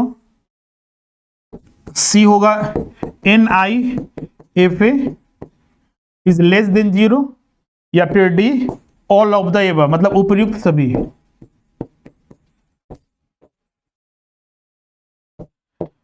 अपना ऑप्शन कमेंट कीजिए, A B C D, 4 option दिया हुआ है। सीधा सा है कि जीएनपी, मतलब कि जो आपने यहां पर देखा, ये जीडीपी और ये इधर जीएनपी, ये दोनों इक्वल कब होगा? 4 ऑप्शन यहां पर दिया हुआ है। फटाफट उत्तर कमेंट कीजिए। इसमें कुछ ज्यादा आपको टेंशन नहीं लेना है, जो आपको लगे कि हमें ये कमेंट करना है या फिर लगे कि हाँ ये आंसर हो सकता है, बिल्कुल कमेंट कीजिए। बिल्कुल NFI 0, net factor income from abroad, ये 0 होगा। ये 0 होने का क्या मतलब है कि वह देश आइसोलेटेड है। जैसे अभी बता रहे थे ना, बंद अर्थव्यवस्था, वहां पर निर्यात जीरो है और आयात भी क्या है, जीरो है। तो जब आयात और निर्यात जीरो हो तभी तो ये जीएनपी और जीडीपी इक्वल हो सकता है। जैसे कि हमने बताया कि जीएनपी कैलकुलेट करते वक्त हम लोग जो देश में से बाहर गए उनके आय को जोड़ते हैं, उनसे वहां से जो कमा के लाए, और देश में जो आए विदेशी और जो हमारे देश से कमा के गए उनके डिफरेंसेस को निकालते हैं। अब मान लीजिए यही आइसोलेटेड हो गए, दूसरे देश मतलब आयात और निर्यात कुछ भी नहीं हो रहा है, हमारे देश से कोई बाहर नहीं जा रहा है और बाहर से कोई हमारे देश में नहीं आ रहा है, तो वैसी परिस्थिति में तो NFI जीरो ही होगा, आयात निर्यात जीरो हो जाएगा। और ऐसी परिस्थिति में जीडीपी और जीएनपी इक्वल हो जाएगा, भारतीय भारत में ही रहेंगे, कहीं और जाएंगे नहीं, तो इसमें अदर कुछ आएगा ही नहीं, तो जीडीपी और जीएनपी इक्वल हो जाएगा। एक और इसमें एग्जांपल समझते हैं।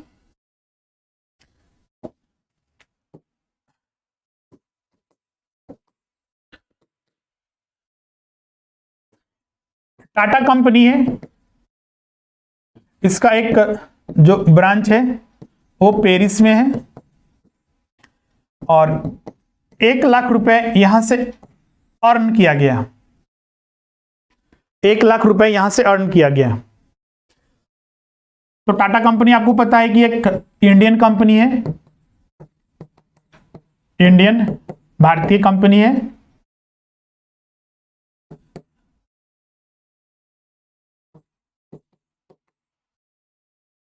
मेरा सवाल यहां पर यह है, 1,00,000 रुपया यहां पर कमाया गया, आय ये प्राप्त हुआ।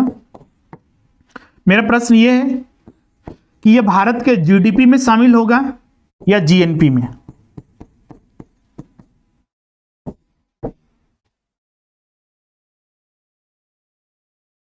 सीधा सा एग्जांपल है, टाटा कंपनी जो एक इंडियन कंपनी है, उसका एक ब्रांच पेरिस में है, वहां से अर्न किया गया वो 1,00,000 रुपया।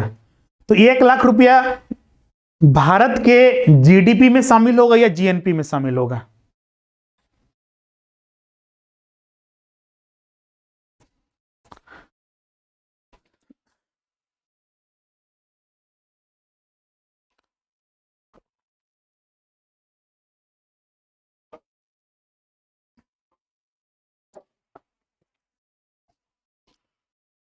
सिंपल है, बहुत सी सिंपल है, अभी हमने बताया ना, इसीलिए ये प्रश्न भी डिस्कस करते हैं यहां पर कि आपको ये चीज क्लियर रहे। सीधा सा हमने बताया कि जीएनपी वह अमाउंट होता है जो भारतीयों के द्वारा, टाटा भी एक भारतीय कंपनी ने है, जो कुछ भी कमाया जाएगा वो जीएनपी में शामिल होगा। और जीडीपी में भारत के सीमा के भीतर, पेरिस भारत के अंदर तो नहीं है, दूसरे देश में है, तो जीडीपी में तो ये शामिल नहीं होगा ना, क्योंकि हमने जीडीपी का डिफिनेशन सीधा सा बताया, देश के सीमा के भीतर, चाहे वो वाटर एरिया हो या फिर हम लैंड एरिया हो या फिर एयर एरिया हो, तो देश के सीमा के भीतर होना चाहिए, तभी वो जीडीपी में शामिल होगा। अगर बाहर है तो वो जीएनपी में, भारत के जीएनपी में शामिल होगा। तो ये 1,00,000 रुपया भारत के जीएनपी में शामिल होगा। ये 1,00,000 रुपया एक जगह और शामिल होगा और वो जीडीपी में शामिल होगा। ये 1,00,000 रुपया एक जगह और शामिल होगा वो, और वो जीडीपी में शामिल होगा। तो ये कौन, किस देश के जीडीपी में? तो पेरिस, फ्रांस, फ्रांस के जीडीपी में शामिल होगा। मतलब इस देश के लिए तो ये देश के सीमा के भीतर हुआ। जीडीपी का डिफिनेशन देखिए, भारत के लिए जो डिफिनेशन वही फ्रांस के लिए होगा। तो देश के सीमा के भीतर पेरिस के अंदर ये टाटा कंपनी मैन्युफैक्चरिंग कर रही है, वहां से आय प्राप्त कर रही है, तो पेरिस फ्रांस के जीडीपी में शामिल किया जाएगा। और ये 1,00,000 रुपए चूंकि इंडियन कंपनी है तो ये भारत के जीएनपी में शामिल होगा। तो दो इफेक्ट होता है इसका। अगर आप अकाउंट्स, चूंकि आप लोग इकोनॉमिक्स के छात्र हैं तो इससे कोई मतलब, सीधा सा लिखिए कि यहां पर दो जगह इफेक्ट पड़ेगा, एक भारत के जीएनपी में और एक उस देश के, जिस देश में ये है स्थित है, वहां के जीडीपी में।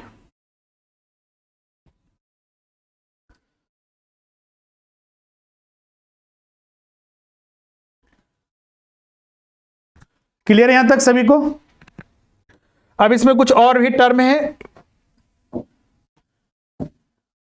इसमें अगला जो हम लोग जो फैक्टर डिस्कस करते हैं वो है प्रति व्यक्ति आय। प्रति व्यक्ति आय,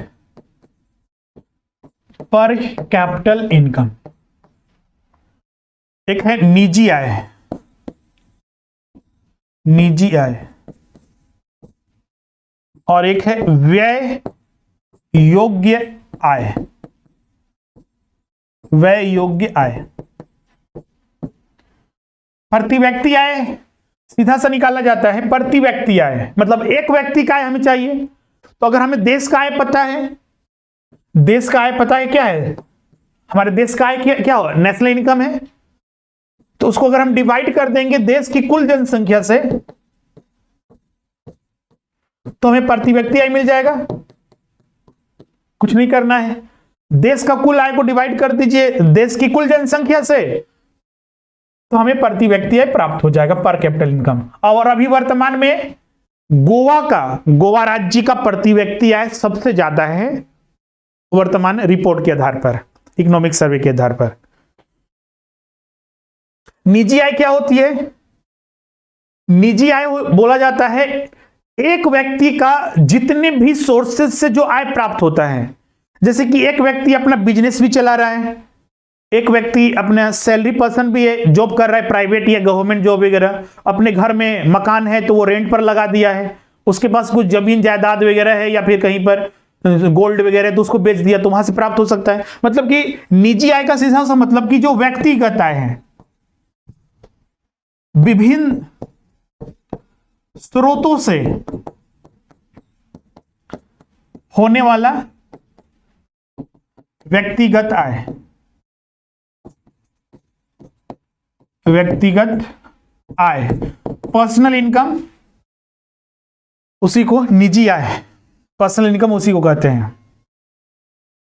व्यय योग्य आय इज इक्वल टू होता है, अगर मतलब ये पर्सनल इनकम है तो यहां पर पीआई लिखते हैं, तो जितना भी निजी आय है, निजी आय को माइनस कर देते हैं डायरेक्ट टैक्स से। डायरेक्ट टैक्स हिंदी में इसको बोलते हैं प्रत्यक्ष कर। ये कर क्या होता है आगे हम लोग बताएंगे भी। कर का सीधा सा मतलब कि एक सीधा सा यहां पर डिफिनेशन ध्यान रखिए कि कर जो सरकार के द्वारा एक लेवी या चार्ज किया जाता है देश की जनता से, उसी को कर कहा जाता है। और प्रत्यक्ष कर क्या होता है? सीधा सा जो गवर्नमेंट डायरेक्ट किसी करदाता से डायरेक्ट सीधे रिसीव करती है, उसी को प्रत्यक्ष कर कहा जाता है। जैसे कि इनकम टैक्स, आयकर एक प्रत्यक्ष कर है। तो यहां पर देखिए क्या लिखा हुआ है, व्यय योग्य आय, मतलब कि जितना आपका आय हुआ उसमें से कितना आप खर्च कर सकते हैं। मान लीजिए आपका एक महीने का आय 1 लाख रुपया है, तो क्या 1 लाख रुपया हम खर्च कर सकते हैं? हाँ, चोरी करते हैं, टैक्स चोरी वगैरह करते हैं, तब अलग बात है कि आपका 1 लाख रुपया इनकम हुआ, 1 लाख रुपया आप अपने पर्सनल के लिए खर्च कर दिए। लेकिन अर्थव्यवस्था इन बातों को नहीं मानता है कि आप भ्रष्टाचार में लिप्त हैं या फिर ब्लैक मनी रखते हैं, उन चीजों को नहीं मानता है। इसमें सीधा सा हो जाएगा कि जितना भी मेरा अपना पर्सनल इनकम जो विभिन्न स्रोतों से प्राप्त हुआ, उसमें से हम टैक्स देंगे, टैक्स देने के बाद जो बचेगा वही तो हम खर्च कर सकते हैं, चाहे किसी भी रूप में आप खर्च कर सकते हैं। टैक्स देने के बाद विभिन्न स्रोतों से जो हमें इनकम प्राप्त हुआ, उसमें से टैक्स देने के बाद जो बचेगा वही कहलाता है व्यय योग्य आय। क्लियर है? तो ये 3 और कंपोनेंट था जिसको आपको ध्यान में रखना है। अब इसमें अगला जो हम लोग डिस्कस करेंगे वह है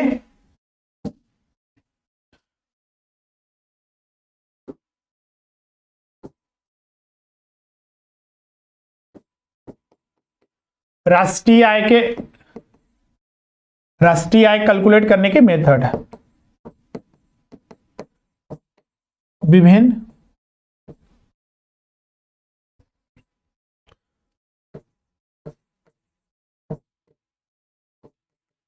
राष्ट्रीय आय प्राप्त करने के विभिन्न विधियां। राष्ट्रीय आय कैसे कैलकुलेट किया जाता है? तो 3 विधियों के बारे में हमें यहां पता चलता है। पहला जो विधि है आय विधि,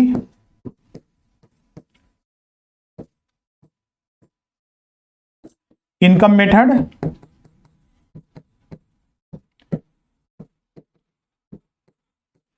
दूसरा है वो व्यय विधि,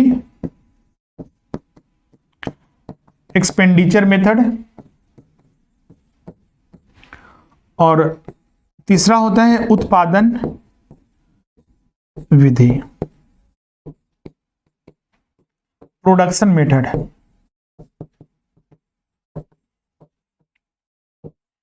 विनिधियों में जानने से पहले सबसे पहले तो यह समझना होगा कि अगर किसी देश का राष्ट्रीय आय कैलकुलेट किया जाता है,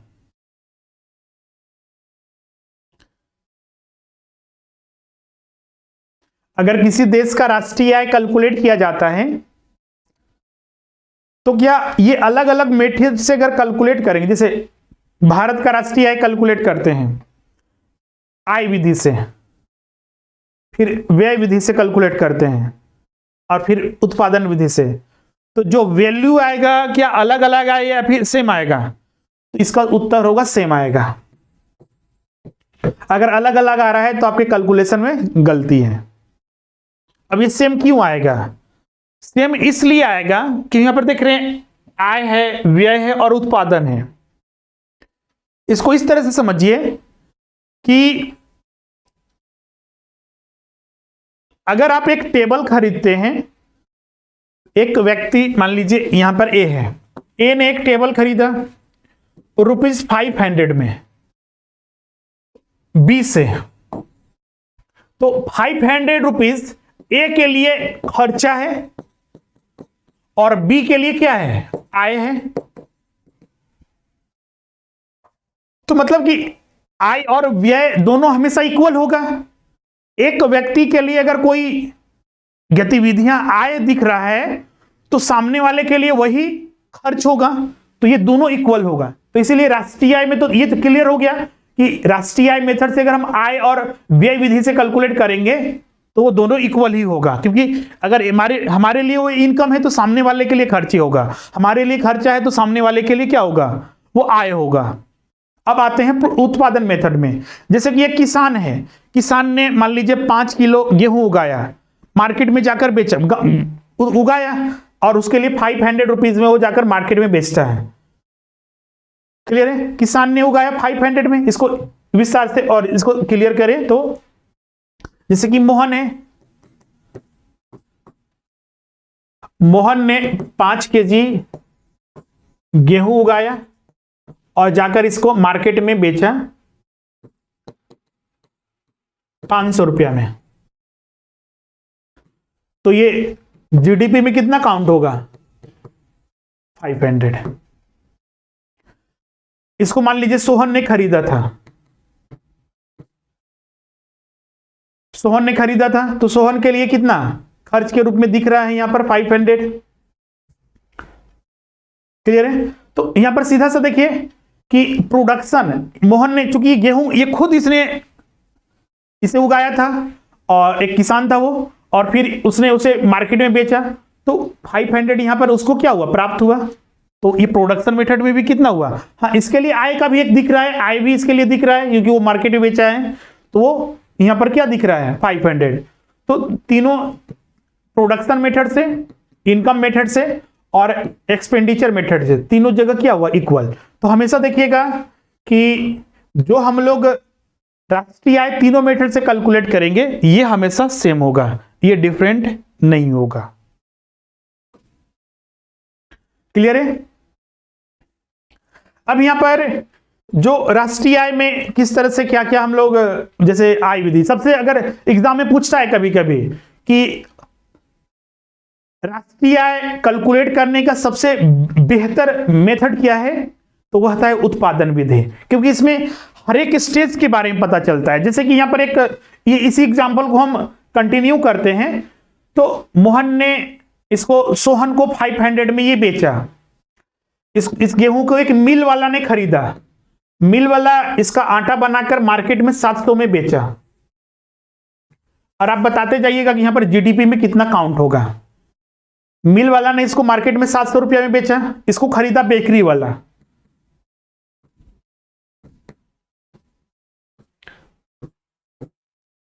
उसने इसे ब्रेड बनाकर मार्केट में 1,000 रुपये में बेचा। अब यहां पर टोटल ऐड कर दीजिएगा, तो कितना हुआ? 8 5 13 और 1,000 इधर, 2300 रुपया। अब आपको यहां पर बताना है जीडीपी में कितना काउंट होगा, जीडीपी में कितना काउंट होगा, कमेंट करके बताइए।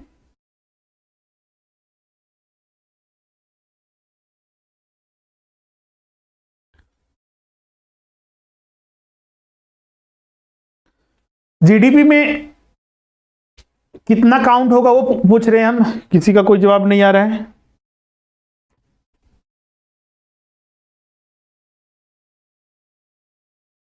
ओके,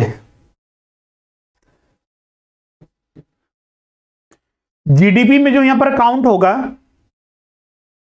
ऐसे देखने से तो लग रहा है कि, और अधिकतर जो यहां पर उतना उत्तर देते हैं वो 2300 रुपया, वो कमेंट कर देते हैं कि सर की जीडीपी में 2300 रुपया काउंट हो जाएगा, लेकिन ये बिल्कुल गलत है। जीडीपी में 2300 रुपया काउंट नहीं किया जाएगा।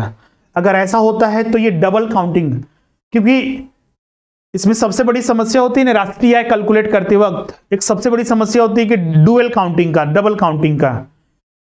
वो कैसे? यहां पर जैसे कि हमने जीडीपी का डिफिनेशन बताया था ना, कि अर्थव्यवस्था में जो भी, किसी देश की अर्थव्यवस्था में एक वर्ष में जो भी वस्तु एवं सेवाओं का उत्पादन होता है, उसी का अंतिम बाजार मूल्य जीडीपी कहलाता है। तो पहली बार मोहन ने इसे बेचा तो 500 रुपया जीडीपी में शामिल हो गया। मिल वाले ने इसी गेहूं को खरीदा और उसे पीसकर आटा बनाकर मार्केट में बेचा बेकरी वाले को, तो ये 800 रुपया में बेचा। तो क्या यहां पर जीडीपी में 800 रुपया काउंट होगा? तो इसका उत्तर होगा नहीं, क्योंकि ये 500 रुपया तो ऑलरेडी काउंट इसमें हो चुका है ना, ये हम तो काउंट कर चुके हैं जब मोहन ने इसे बेचा था। 500 रुपया यहां पर काउंट हो चुका, तो जैसे कि यहां पर जीडीपी में कितना काउंट होगा? 500 रुपया। अब यहां पर जो एक चीज और, यहां पर जीडीपी में काउंट करते वक्त एक रूल याद रखिए कि जो पहली बार क्रिएट होगा, चाहे वो सर्विसेज हो या फिर वस्तु हो, जो पहली बार कुछ होगा, जैसे कि एक कार जब रीसेल होता है, कार को आपने शोरूम से खरीदा तो 10 लाख में, तो 10 लाख जीडीपी में काउंट हो गया। लेकिन वही आप 5 साल बाद फिर से उसको कार को बेचिएगा, तो जो बेचिएगा अमाउंट मान लीजिए आपने 5 लाख रुपए में बेचा, तो वो जीडीपी में काउंट नहीं किया जाएगा, क्योंकि ऑलरेडी उस कार का वैल्यू जीडीपी में काउंट हो चुका है। तो यहां पर भी वही चीज है, गेहूं बिक चुका है 500 में, वो काउंट हो चुका है। मिल वाला उसी गेहूं को खरीदता है, तो इसमें तो 500 काउंट हो चुका है। तो अब इसमें पहली बार आपकी कितना क्रिएट हुआ? 300 रुपया। तो जो पहली बार क्रिएट होगा 300 रुपया फिर यहां क्रिएट हुआ, तो इसलिए उसको काउंट करेंगे। अब बेकरी वाला से खरीदा, ब्रेड बनाकर 1000 में बेचा, लेकिन इसमें भी देखिए तो 5 और 3 800 रुपया ऑलरेडी काउंट हो चुका है। तो अब इसमें जो पहली बार क्रिएट हुआ वो 200 रुपया हुआ है। तो अब यहां पर देखिए 5 और 5 10, 1000 रुपया जीडीपी में टोटल काउंट होगा। क्लियर है? 1000 रुपया जीडीपी में काउंट किया जाएगा टोटल। 2300 करेंगे तो ये बिल्कुल गलत हो जाएगा। इसीलिए अभी हम बता रहे थे ना कि इन तीनों मेथड में सबसे बेहतर जो तरीका होता है वो उत्पादन मेथड होता है, क्योंकि इसमें हर एक स्टेज से हमें पता चलता है, और इसमें डबल काउंटिंग करने की, जैसे कि यहां पर अगर इनकम के आधार पर देखेंगे तो इसको सारे को काउंट करते जाएंगे और 2300 दिखेगा इनकम और खर्च के आधार पर, लेकिन वास्तव में जीडीपी में तो 1000 काउंट होगा। इसलिए उत्पादन मेथड को सबसे बेस्ट मेथड माना जाता है, और दुनिया के अधिकतर देश इसी मेथड का उपयोग करते हैं काउंटिंग करने के लिए। एक और एग्जांपल इसको लीजिए, जैसे कि अभी हमने बताया एक कार आपने खरीदा, जीडीपी पे काउंटिंग करने का एक सिस्टम रखिए कि आप अगर मान लीजिए एग्जाम में पूछा जाए कि ये काउंट होगा या फिर नहीं, तो एक और एग्जांपल लेते हैं। जैसे कि मोहन ने एक कार लिया 2015 में 10 लाख रुपया में, 2020 में इस कार को वो सेल करना चाहता है।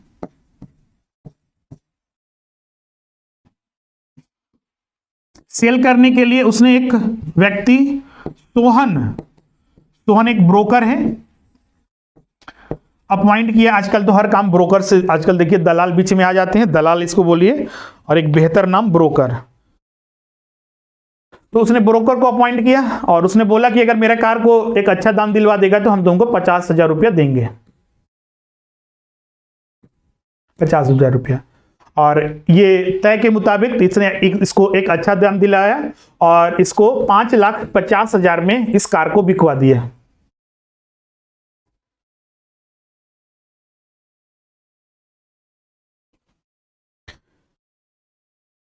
$5,50,000 में बिकवा दिया। अब प्रश्न यह है कि इस परिस्थिति में मतलब जो 2020 में जो एक्टिविटीज हुई, हम 2015 की बात नहीं कर रहे हैं, 2015 में जो बिका तो ये तो आपको पता ही है, ये जीडीपी में काउंट हो जाएगा। तो जो 2020 में एक्टिविटी हो रही है तो जीडीपी में यहां कितना काउंट करेंगे, जीडीपी में कितना काउंट किया जाएगा। ऑप्शन आपको दे दे रहे हैं, ए 0, बी 5,50,000,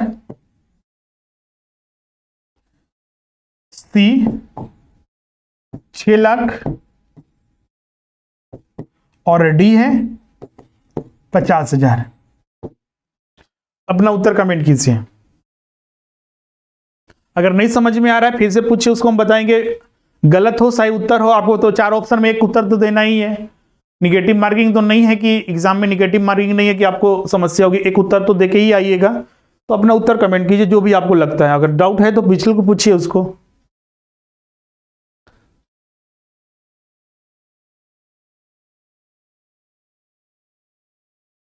चार ऑप्शन यहां पर हमने दिया हुआ है। ओके उत्तर आ रहा है 0, जो बिल्कुल गलत है। इसका उत्तर 0 नहीं होगा बल्कि इसका उत्तर डी होगा 50,000। अभी हमने बताया कि जो पहली बार क्रिएट होता है या फिर वस्तु हो चाहे सेवा हो, जैसे पहली बार कोई वस्तु बिकेगा तो जीडीपी में काउंट होगा, पहली बार कोई सेवा क्रिएट होगा तो सेवा तो पहली बार ही हर सेवा क्रिएट होता है तो जीडीपी में काउंट होगा। मोहन कार को खरीदा तो हमने यहां पर पूछा है, इसको तो कोई लेना ही देना नहीं है, जीडीपी में तो काउंट हुआ ही होगा। पहली बार क्रिएट हुआ तो 10 लाख तो पहली बार ये कार बिका तो जीडीपी में काउंट होगा। 2020 में देखिए कार फिर मोहन ने इसको बेचाया सोहन की मदद से और इसको कार को 5,50,000 में बिका, तो बिल्कुल यहां पर 5,50,000 ये काउंट तो नहीं होगा, इसमें कोई डाउट नहीं है क्योंकि ये रीसेल हो रहा है। पहली बार ये तो सेल नहीं हो रहा है, ये ऑलरेडी पहले सेल हो चुका है। लेकिन एक चीज को यहां पर स्टूडेंट मिस कर दे रहे हैं, यहां पर ये सर्विसेज दे रहा है, ब्रोकर एक सर्विसेज न दे रहा है और ये पहली बार क्रिएट हुआ मतलब एक सेवा दिया। तो ये सेवा को अभी बताया ना, जीडीपी में सेवा भी शामिल होता है, सिर्फ तो ऐसा तो नहीं है कि सिर्फ वस्तु ही शामिल होगा। तो सेवा दिया इसने कि ब्रोकर का काम किया और 50,000 इसको इसके बदले मिला, तो ये 50,000 तो जीडीपी में काउंट करना होगा ना, इसको क्यों छोड़ेंगे। 50,000 ये जीडीपी में काउंट किया जाएगा, इसको छोड़ना नहीं है। तो इसलिए राइट आंसर इसका यहां पर डी होगा।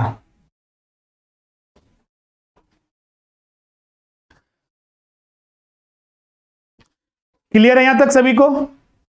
तो जब भी एग्जाम में ये सब प्रश्न आपके आते हैं तो इन परिस्थितियों को ध्यान में रखिए, जिससे कि एग्जाम में कंफ्यूजन ना हो।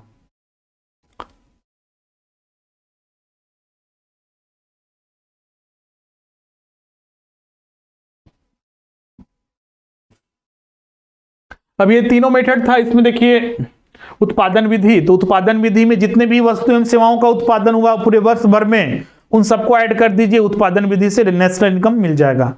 लेकिन ध्यान रखिएगा इसमें अंतिम वस्तु एवं सेवाओं का जो बाजार मूल्य या मौद्रिक मूल्य या प्रचलित मूल्य या चालू मूल्य है उसी को शामिल करके निकालते हैं। आय विधि में आय विधि पूरे देश का आय को शामिल कर दीजिए। आय कहां कहां होते हैं, तो आय मजदूरी के रूप में, एक मजदूरी के रूप में हम लोग आय देते हैं, उसको शामिल कर दीजिए। लगान जो टैक्स वगैरह बैंक में अगर डिपॉजिट करके रखें तो वहां से ब्याज प्राप्त होता है और कोई कंपनी वगैरह चला रहे हैं तो वहां से लाभ प्राप्त होता है। तो इसी तरह के पूरे देश भर में आय होते हैं। आय और क्या दिखता है, यही आय होता है, मजदूरी, लगान प्लस ब्याज प्लस लाभ। तो इन सबको जोड़ दीजिए तो हमें आय विधि से राष्ट्रीय आय प्राप्त हो जाएगा। व्यय विधि पूरे देश का खर्च जोड़ दीजिए। खर्च क्या होता है, जैसे कि हम अपने उपभोग के लिए जितना खर्चा करते हैं वो, और सरकार हम पर जो खर्चा करती है वो, क्योंकि गवर्नमेंट एक्सपेंडिचर भी आता है। जैसे कि हम लोग लिखते हैं C+I+G+X-M,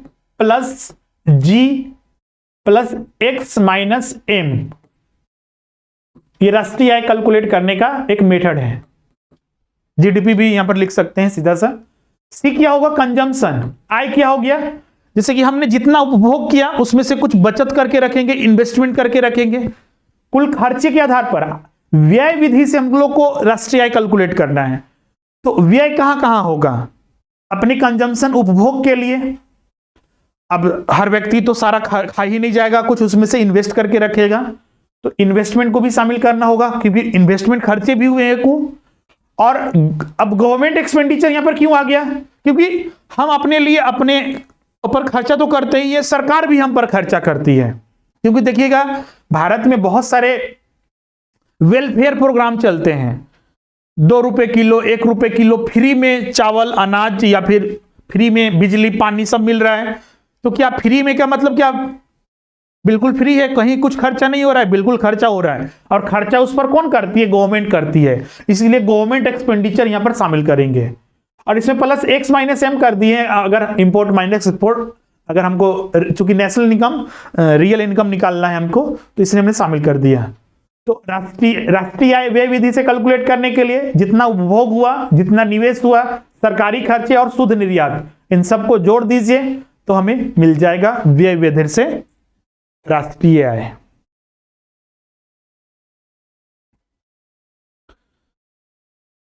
क्लियर है यहां तक सभी को? अब इसमें राष्ट्रीय आय क्यों निकाला जाता है, अध्ययन क्यों किया जाता है? तो राष्ट्रीय आय कैलकुलेट करने के बहुत सारे कारण हैं। राष्ट्रीय आय कैलकुलेट करने से पता चलता है कि हमारे देश की प्रगति क्या है, हमारे देश का प्रति व्यक्ति आय क्या है, उसको विश्लेषण करने में हमारे देश में पिछले 10 सालों में क्या अंतर हुआ। 10 साल पहले हमारे देश का राष्ट्रीय आय प्रति व्यक्ति आय कितना था, आज के डेट में प्रति व्यक्ति आय कितना है। तो दोनों कंपेयर करने से क्या वो इंक्रीज कर रहा है या डिक्रीज कर रहा है, तो वो पता चलता है। अगर इंक्रीज कर रहा है तो हमारे देश के लिए वो एक शुभ संकेत है। जैसे कि मान लीजिए हमारे देश का जीडीपी इंक्रीज कर रहा है, इस तरह से इंक्रीज कर रहा है, तो ये डाउनवर्ड है, ये अपवर्ड है। तो ये मतलब हमारे देश का जीडीपी तेजी से इंक्रीज कर रहा है, ये धीरे धीरे इंक्रीज कर रहा है, ये तो बहुत ही धीमी गति से इंक्रीज कर रहा है, ये तो और धीमी गति से इंक्रीज कर रहा है। हो सकता है कि ये डिक्रीज भी कभी करे, कभी इंक्रीज किया, कभी डिक्रीज किया, कभी इंक्रीज किया। तो ये हमें किस तरह से पता चलेगा? राष्ट्रीय आय कैलकुलेट करेंगे विभिन्न वर्षों का, तभी पता चल पाएगा। एक और कारण से राष्ट्रीय आय कैलकुलेट करते हैं अपने देश में, तो विभिन्न वर्षों के पता करने के लिए, दूसरे देशों से भी कंपेयर करने के लिए। अब हमारे देश में जनसंख्या है 130 करोड़ से ज्यादा पहुंच चुकी है। अगर अभी जनगणना होगी तो पता चलेगा 130-35 करोड़ पहुंच चुका है। हम दूसरे देशों से कंपेयर करते हैं, अमेरिका की जनसंख्या 30 करोड़ है, 30-32 करोड़, तो दोनों में कोई कंपेयर का नहीं है। हमारे देश की जनसंख्या अमेरिका की जनसंख्या के 100 करोड़ ज्यादा है। तो दोनों में कंपेयर हम प्रति व्यक्ति आय के आधार पर कर सकते हैं कि वहां की देश की प्रति व्यक्ति आय और हमारे देश की प्रति व्यक्ति आय कितनी है। और ये हम लोग किस आधार पर करते हैं? राष्ट्रीय आय कैलकुलेट करेंगे, इसी आधार पर कर सकते हैं। तो विभिन्न देशों के साथ कंपेयर करने के लिए हमारे देश की क्या स्थिति है आर्थिक, वो हम लोग कंपेयर करने के लिए राष्ट्रीय आय कैलकुलेट करते हैं। विश्लेषण करने के लिए क्षेत्रीय विकास वेलफेयर प्रोग्राम हमें चलाना है, किन क्षेत्रों में किन वर्गों को कितना लाभ देना है। इसके अलावा प्राथमिक क्षेत्र हो गया, माध्यमिक क्षेत्र हो गया, और तीसरे क्षेत्र का विश्लेषण करने के लिए, और आर्थिक जो नीति निर्धारण करने के लिए भी कि हमें किन सेक्टर पर ज्यादा फोकस करना है। अगर हमारे देश में राष्ट्रीय आय जो रोजगार मिल रहा है वो कृषि क्षेत्र में ज्यादा मिल रहा है, तो अगर हम कृषि क्षेत्र में लोगों को रोजगार नहीं मिल रहा है, बल्कि वहां पर आय का साधन कम है, बस जीविकोपार्जन के लिए लगे हुए हैं, तो वहां से लोगों को हटाकर हम दूसरे सेक्टर में या फिर तीसरे सेक्टर में मूव करेंगे तो हमें देश की आय को और इंक्रीज कर सकते हैं। तो इसके विश्लेषण के लिए हमें राष्ट्रीय आय कैलकुलेट करना या फिर अध्ययन करना अनिवार्य जरूरी होता है। क्लियर है? अब भारत में बात करते हैं कि राष्ट्रीय आय कब कब अनुमान लगाया गया था। अभी जैसा कि हमने बताया कि भारत में अभी राष्ट्रीय आय सीएसओ के द्वारा, एक चीज यहां पर और ध्यान रखिएगा, सीएसओ और एक है NSSO, national sample survey organisation. Bharat में राष्ट्रीय आय का गणना CSO के द्वारा अभी भी किया जाता है, अभी भी रिपोर्ट जो आता है इसी के आधार पर। और NSSO जो है भारत में जो बेरोजगारी के आंकड़े वगैरह जारी करता है। 2019 में भारत सरकार ने इन दोनों को मर्ज कर दिया और मर्ज करके एक नया संगठन बनाया जिसका नाम है NSO, नेशनल स्टैटिस्टिकल ऑफिस। लेकिन अभी भी जो आंकड़े, हो सकता है कि बीच में कोरोना वगैरह आ गया तो अभी इसके तहत आंकड़े जारी नहीं होते हैं, अभी CSO के नाम पर ही आंकड़े जारी होते हैं। और CSO भारत सरकार के जो एक मंत्रालय है, सांख्यिकी एवं केंद्रीय सांख्यिकी वगैरह के नाम के से है, वो सांख्यिकी एवं कार्यान्वयन मंत्रालय, उन्हीं के तहत ये काम करता है CSO। भारत में पहली बार जो राष्ट्रीय आय की गणना की गई थी 1899 में विलियम डिगबोई के द्वारा, ब्रिटिश काल में है। फिर 1911 में, 1922 में फिंडले सिराज ने, 1921 में शाह एम खम्बाटा ने राष्ट्रीय आय का अनुमान लगाया था। लेकिन ये वैज्ञानिक पद्धति पर नहीं था, पूरे विस्तार से राष्ट्रीय आय का अध्ययन नहीं किया गया था। सर्वप्रथम वैज्ञानिक पद्धति के आधार पर प्रोफेसर BKRV राव ने 1925 में और 1931 में राष्ट्रीय आय की गणना की थी। जब भारत आजाद हुआ तो भारत में राष्ट्रीय आय गणना करने के लिए एक समिति का गठन किया गया 1949 में, जिसके अध्यक्ष PC महलनोबिस, जो कि बहुत ही महान अर्थशास्त्री थे, उनको बनाया गया, जबकि BKRV राव और गार्डगिल इसके सदस्य बनाए गए थे। इसी समिति की सिफारिश पर 1951 और 1954 तक भारत में इसी समिति के द्वारा राष्ट्रीय आय का अनुमान लगाया गया। फिर इसके बाद केंद्रीय सांख्यिकी संगठन CSO का स्थापना किया गया और वर्तमान में यही संस्था के द्वारा आंकड़े प्रस्तुत किए जाते हैं। क्लियर है? GDP में ध्यान रखिएगा, एक आधार वर्ष को कंपेयर किया जाता है। आधार वर्ष क्या होता है?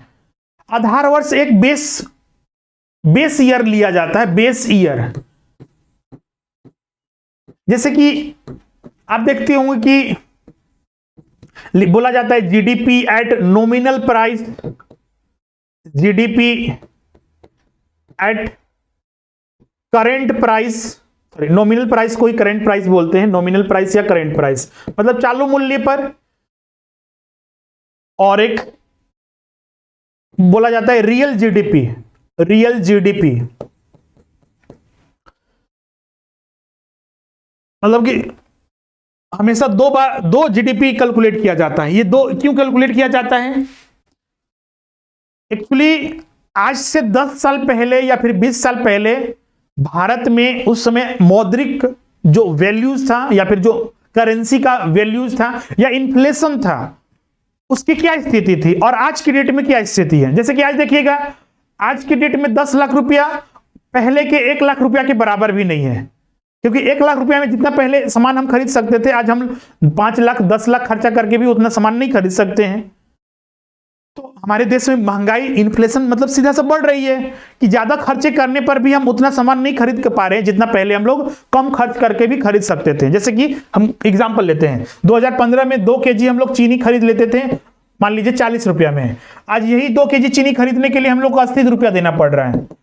तो मतलब कि क्या हुआ, यहां पर इन्फ्लेशन बढ़ रहा है। हमारे इन्फ्लेशन क्या होती है? जब वस्तु के दाम बढ़े और करेंसी का, इंडियन करेंसी का वैल्यू घट जाए। घटा तो वैल्यू तभी ना कि 40 के जगह 80 रुपया, क्वांटिटी वही है, 2 kg आज भी खरीद रहे हैं, 2 kg उस समय भी खरीद रहे थे, लेकिन 40 के जगह 80 दे रहे हैं, तो हमारे रुपीस का वैल्यू घट गया। तो ये जो है ना, ये रियल GDP को बताता है। तो इसीलिए एक बेस ईयर रखा जाता है कि उससे कंपेयर करने के लिए कि आज के तुलना में, जैसे कि ये नॉमिनल प्राइस इसको या फिर करंट प्राइस इसको कहा जाता है GDP पर, और एक रियल GDP होता है। रियल GDP बेस ईयर के आधार पर निकाला जाता है, और अभी बेस ईयर जो रखा गया है वो 11-12 है। एग्जाम में पूछा जाता है कि वर्तमान में बेस ईयर कितना है, बहुत बार पूछा गया है और बहुत सारे परीक्षाओं में आपके भी एग्जाम में आ सकता है। तो बेस ईयर अभी वर्तमान में नोट कर लीजिएगा 11-12 है। यहां पर लिखा हुआ है कि वर्तमान में 2011-12 को आधार वर्ष के रूप में प्रयोग कर रहा है CSA, और उसी के आधार पर CSO राष्ट्रीय आय कैलकुलेट करता है। क्लियर है?